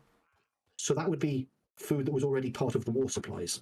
Yes, because people were starving to death. Yes, all over the world there was a shortage of food because that's what tends to happen in a Millions war. of people died in Bengal as a result of the famine. I don't understand why you don't value human life. I'm not saying I don't. I'm saying he had to choose when there was a limited number of supplies, and as commander of the Allied forces, he had to decide where those supplies were going to go.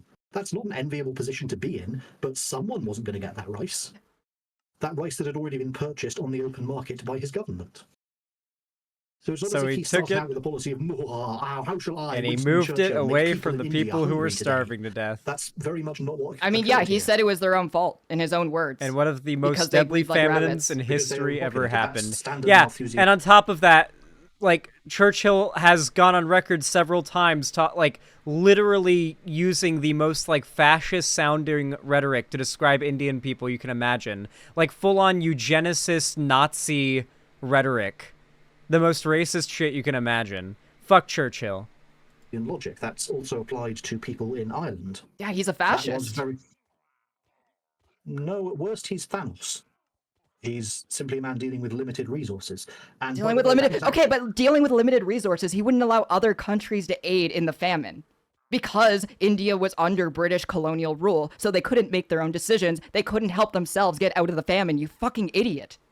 Which countries did he not allow? Canada and Australia. So other Commonwealth countries who he was... They weren't his resources. He was stealing those resources. He was stealing them. Was he not in command of the Allied war effort, at least as far as it pertained to the Commonwealth countries? He's about to argue that being in charge of a war effort means that you are rightfully conquesting an area, and so you have natural moral right to their resources. That's the argument he's making. It was ultimately his decision where that food was going to go. And if the people who the food ultimately did go to had been objecting to not having received it, it's him that objection would have landed to. He had to decide when there wasn't enough to go around who was going to get it. I don't think that's a position any of us would like to be in, but someone had to make that choice. And at that point, I think Canada and Australia were directly under British control. So yes, it was him. No, they didn't. How are you arguing pro-genocide points right now? How do you think... I'm not arguing pro-genocide. I'm saying when there was not enough supplies to go around due to disruption of supply routes caused by a war that coincided with a weather event that caused reduced crop yields, what exactly do you want him to do? There is not enough to go around. Wait. You think that Canada, with a massive grain supply that Canada has, couldn't have helped? They offered to help. They were told no by Winston Churchill's government. He was told that the grain supplies were needed elsewhere. That was specifically what we're talking about. He didn't say burn the grain or toss it overboard or keep it until it rots. I guess the millions of Bengali people who starved to death, it doesn't make a difference if the grain was burned or if the grain was just tossed into the sea. They died, they starved, they couldn't get it. There. It was sent to other places that needed it, which was... Yeah, he's trying to justify why one of the deadliest famines ever in human history was justifiable, and why the person responsible for it gloating about it and saying he's not sorry, and he sees the people whose deaths he's responsible for as like scum that quote unquote breed like rabbits. Those are his words. Yeah, no, that you're not doing a good job of doing those apologetics, buddy. It's not flying. Was unfortunately the decision he had to make as a military commander. He had to decide which parts of the overall global war effort, because it was a world war. He wanted them to starve to death. He said in his own words he hates Indians. Did he say he wanted them to starve to death, or did he say that after being informed of that they were starving to death, he just said, I hate Indians and they are beastly people with a beastly religion? What do you think? Can't you read between the lines there that he might have just wanted this to happen? That starvation has historically been used time and time again as a colonial tool to keep a population in check? That cunning genius, Winston Churchill, his ability to not only start a massive global war, but also manipulate... Well, yeah, this isn't the first time that this isn't even the first time that the Crown has used that tactic. You don't think that the famine in Ireland was used to keep people in check? It was. It was the same shit. Ireland was massively overpopulated at the time. No, it's not. Ireland isn't unpopulated. Ireland is underpopulated right now. There can be millions more people here without getting to that concern. Yeah, overpopulation is a myth. Every issue that's usually ascribed to overpopulation is actually a problem of poor design. So, for example, you get a lot of people who talk about how like overpopulation is a problem. When you look at places that actually have these issues, they say overpopulation is the cause of. It's things such as like you go to a developing nation, and there'll be like literally piles of trash everywhere. Every waterway, every like low-lying area where like wind or water could have like washed it into a gully. Because it is very common in a lot of developing nations for there not to be the money, resources, or infrastructure for waste disposal of any kind. This results in the environment around these areas getting polluted to hell and thus becoming unsustainable. There are many, many places in the world where the large percentage of the population's diet relies on fish that is caught from either local fishermen or by them or a family member. That is not uncommon in many parts of the world. It's really not. Like, it is a resource issue. If you actually put in the effort to accommodating the population that exists in those regions can actually accommodate quite the large population. There's not a lack of space. There's not a lack of room for agriculture, even. In fact, like you can literally look, America in particular, but it's not just America, has a serious problem with throwing away perfectly edible produce. Here in America, our grocery stores have extremely strict standards of what the food on the shelves can look like.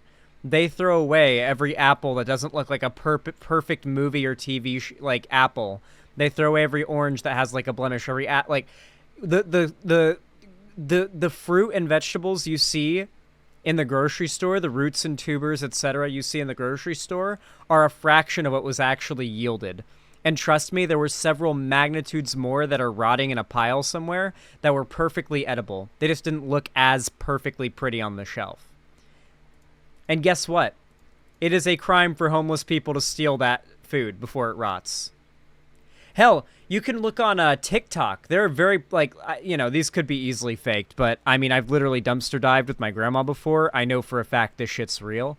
But, like, retail stores go to the back of like a GameStop and open their dumpster. There usually won't be anything gross in the back of a GameStop dumpster. You can open it up and you will see games and consoles and controllers that work, that are just thrown away. Go to the back of a grocery store. You will find fully packaged and sealed food that has like one day gone off of the sell-by date that they just throw in the dumpster. Some employees take it home, but they just dump it all in the dumpster in a big pallet. And you can open the dumpster and just see a pallet of perfect, like literally one day off the sell-by date, maybe hours off the sell-by date that day, perfectly sealed, unopened, not tampered with or battered, packages of like filled with food. Insane. Like we could look it up. We do not have a resource problem on this planet. We do not have an overpopulation problem. It's just not real. Oh fuck, it's hard for me to show because the way I've set up like the thing, but like you can literally go on like YouTube and look up massive dumpster diving Hull, and you will see the kind of like the sheer level of perfectly fine things that like get thrown away in retail. And it is illegal, by the way, if you're homeless and needy, to dumpster dive. Dumpster diving is illegal. I did this, Zan, I did this and got a $500 GameStop haul. Me and my grandma would dumpster dive all the time. If you get caught, though, it's very much illegal. Yeah. Like, it is actually illegal to steal the things that are being thrown away. Yeah, we very much don't have a problem in regards to resources. We have a problem in regards to who's getting the resources. I promise. The last time there were that many people, there was a famine. Because they were exporting food, you fucking idiot. How are you this dumb? How? What happened to you? Have you considered perhaps that there is a limit to how many people Ireland can sustain with its natural resources, and maybe going beyond that? Well, yeah, maybe they shouldn't export food. Maybe they shouldn't export food from the colony. Huh? During a famine. Maybe Malthus had a point. Maybe Malthus. You're just a Nazi. What? No, I'm not. You're right, you're worse. Oh, I'm not. He sounds like Sargon. You can't increase the population indefinitely and then never have a resource. He's trying hard to be Sargon, I feel like. They didn't have a resource problem. The resource problem fan? was maybe the parasite of the crown stealing from them. Again, when we say stealing, do we mean buying the grain on the free market by outbidding the other purchasers and then sending it overseas? Or was this forcible seizure? Did Irish farmers have the freedom to sell things where they wanted to? I think and even simply being outbid by the crown? I think no matter what the answer is, you'll defend it. Because at the end of the day, you just think might makes right and genocide is fine as long as it's being done in the name of the crown. Do you disagree with that point? Fair. I don't think that's entirely fair, and I think that I've addressed your points about things you think the crown has done that are negative. Would you agree? Would you address my points about things the crown has done which are positive?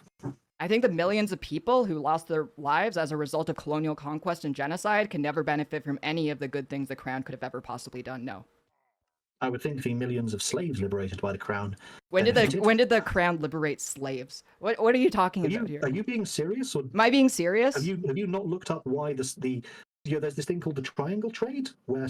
No shot. Is he actually going to try to do the we should give slave owners credit for ending slavery argument? Is he actually going to try to say the British crown, after hundreds of years of slavery, eventually abolished slavery, so they should get credit for abolishing slavery? Phenomenal. Amazing. Slaves were shipped over the Atlantic. Did you look I'm up here for where it. That ended? I love how you just divert because you know you can't defend this. It's horrendous. I'm saying if you are only going to bring up the people who were negatively impacted. Negatively impacted, they died. Millions. Yes, that was a negative impact for them.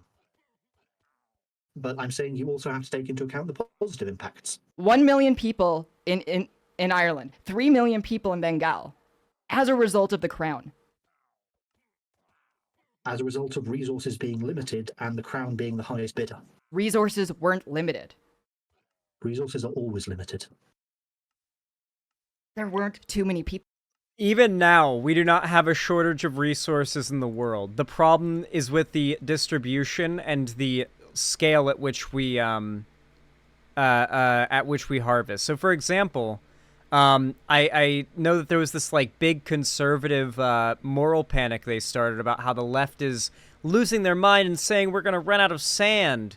And it was like an article about how there's like a very certain area of desert that has a very particular purity and quality of sand that's like dredged and harvested in mass for like computer chips and manufacturing.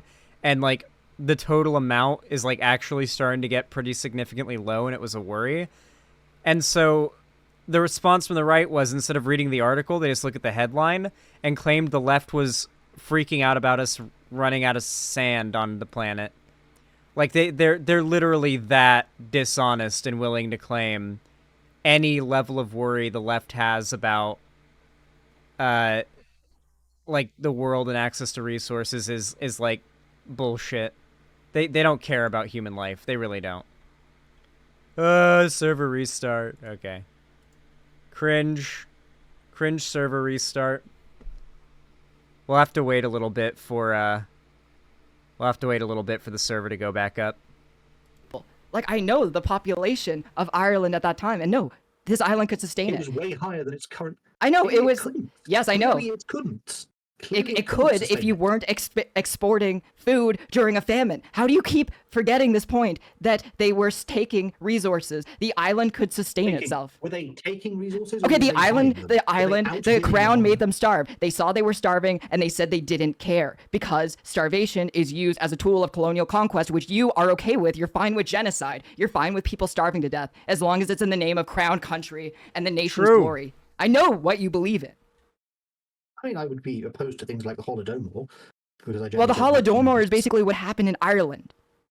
Well, he's going to say, well, no, the Holodomor was caused by the leftist red USSR. It's something that you support, Keffals. You're a leftist. You support the USSR. That's aligned with you, Keffals. That's what he's going to say. Guarantee it. Well, no, because that was forcibly taken. It wasn't purchased. Are you a fucking retard? Jesus Christ. Well, that's rather ableist, Keffals. I am ableist. I am ableist against people like you. I don't even think that you're human. Rude. Gigabase. Fucking gigabase. gigabase. No, Yes, yes. Wingo. What do you do when there aren't enough resources to go around? When you have more hungry people than you have food to feed them with? Someone is going to go hungry. How There do you decide was who? enough food in Ireland to sustain the population. Ireland's been an economy entertaining was designed debate. as a food exporter. That's the thing. There are food exporters and there are food importers in the world. Unless every place in the world is going to devote itself entirely to producing food, in which case we go back to having a medieval economy, there would have to be food importers. This isn't a good faith those- debate. You're either a troll or you are literally the dumbest person I've ever talked to.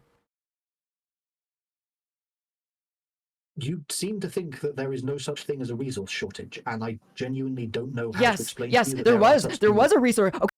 Every resource shortage that has ever happened in relatively modern history has always had the possibility of being dealt with better and having less serious effects if the existing resources were better distributed.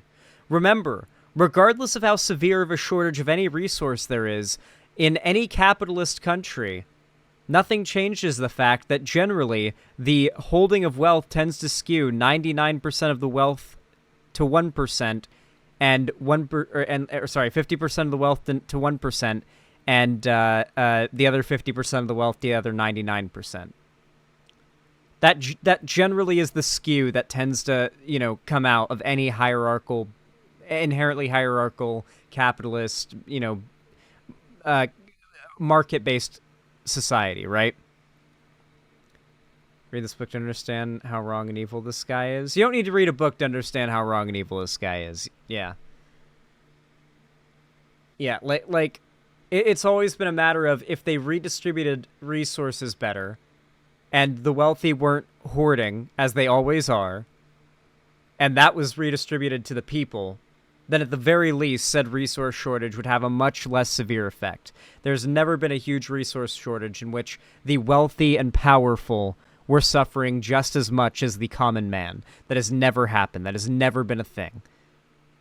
Okay, let me sum it up. There was a resource shortage because people were starving, and during the time people were starving, farms were still exporting food out of the country. You fucking idiot! They were exporting it to Yes. England because that was what Because the crown the wanted. famine wasn't just in Ireland, was it?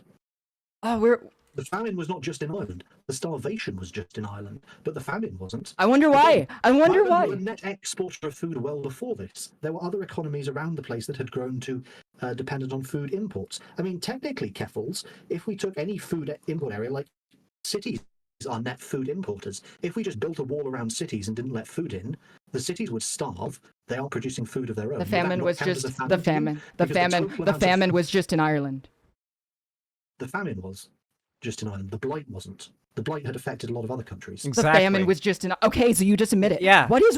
Yeah, exactly. The potato blight happened in a ton of places. The deadly like famine that's literally the Irish potato famine that everybody knows about and nobody doesn't know about only happened there in Ireland to that degree. What happened differently? Many places had the potato blight, but uniquely Ireland had one of the biggest famines ever to happen in human history. Interesting. Maybe it wasn't just the potato blight that was the problem. He just made the point. What's wrong with you? What is wrong with? What is wrong with What do you you? think happens if Ireland stops exporting food? What do you think? They have happens to enough. all Then the- they. Oh, what happens if they stop exporting food during a famine? Then they What can do you feed. think happened to the Then they food can think. exports? Then they Did can the food feed their just own get people. shipped out into the sea and then thrown overboard, or did the food go somewhere and be eaten by people? If they didn't export it, it could have been used to feed people during a famine.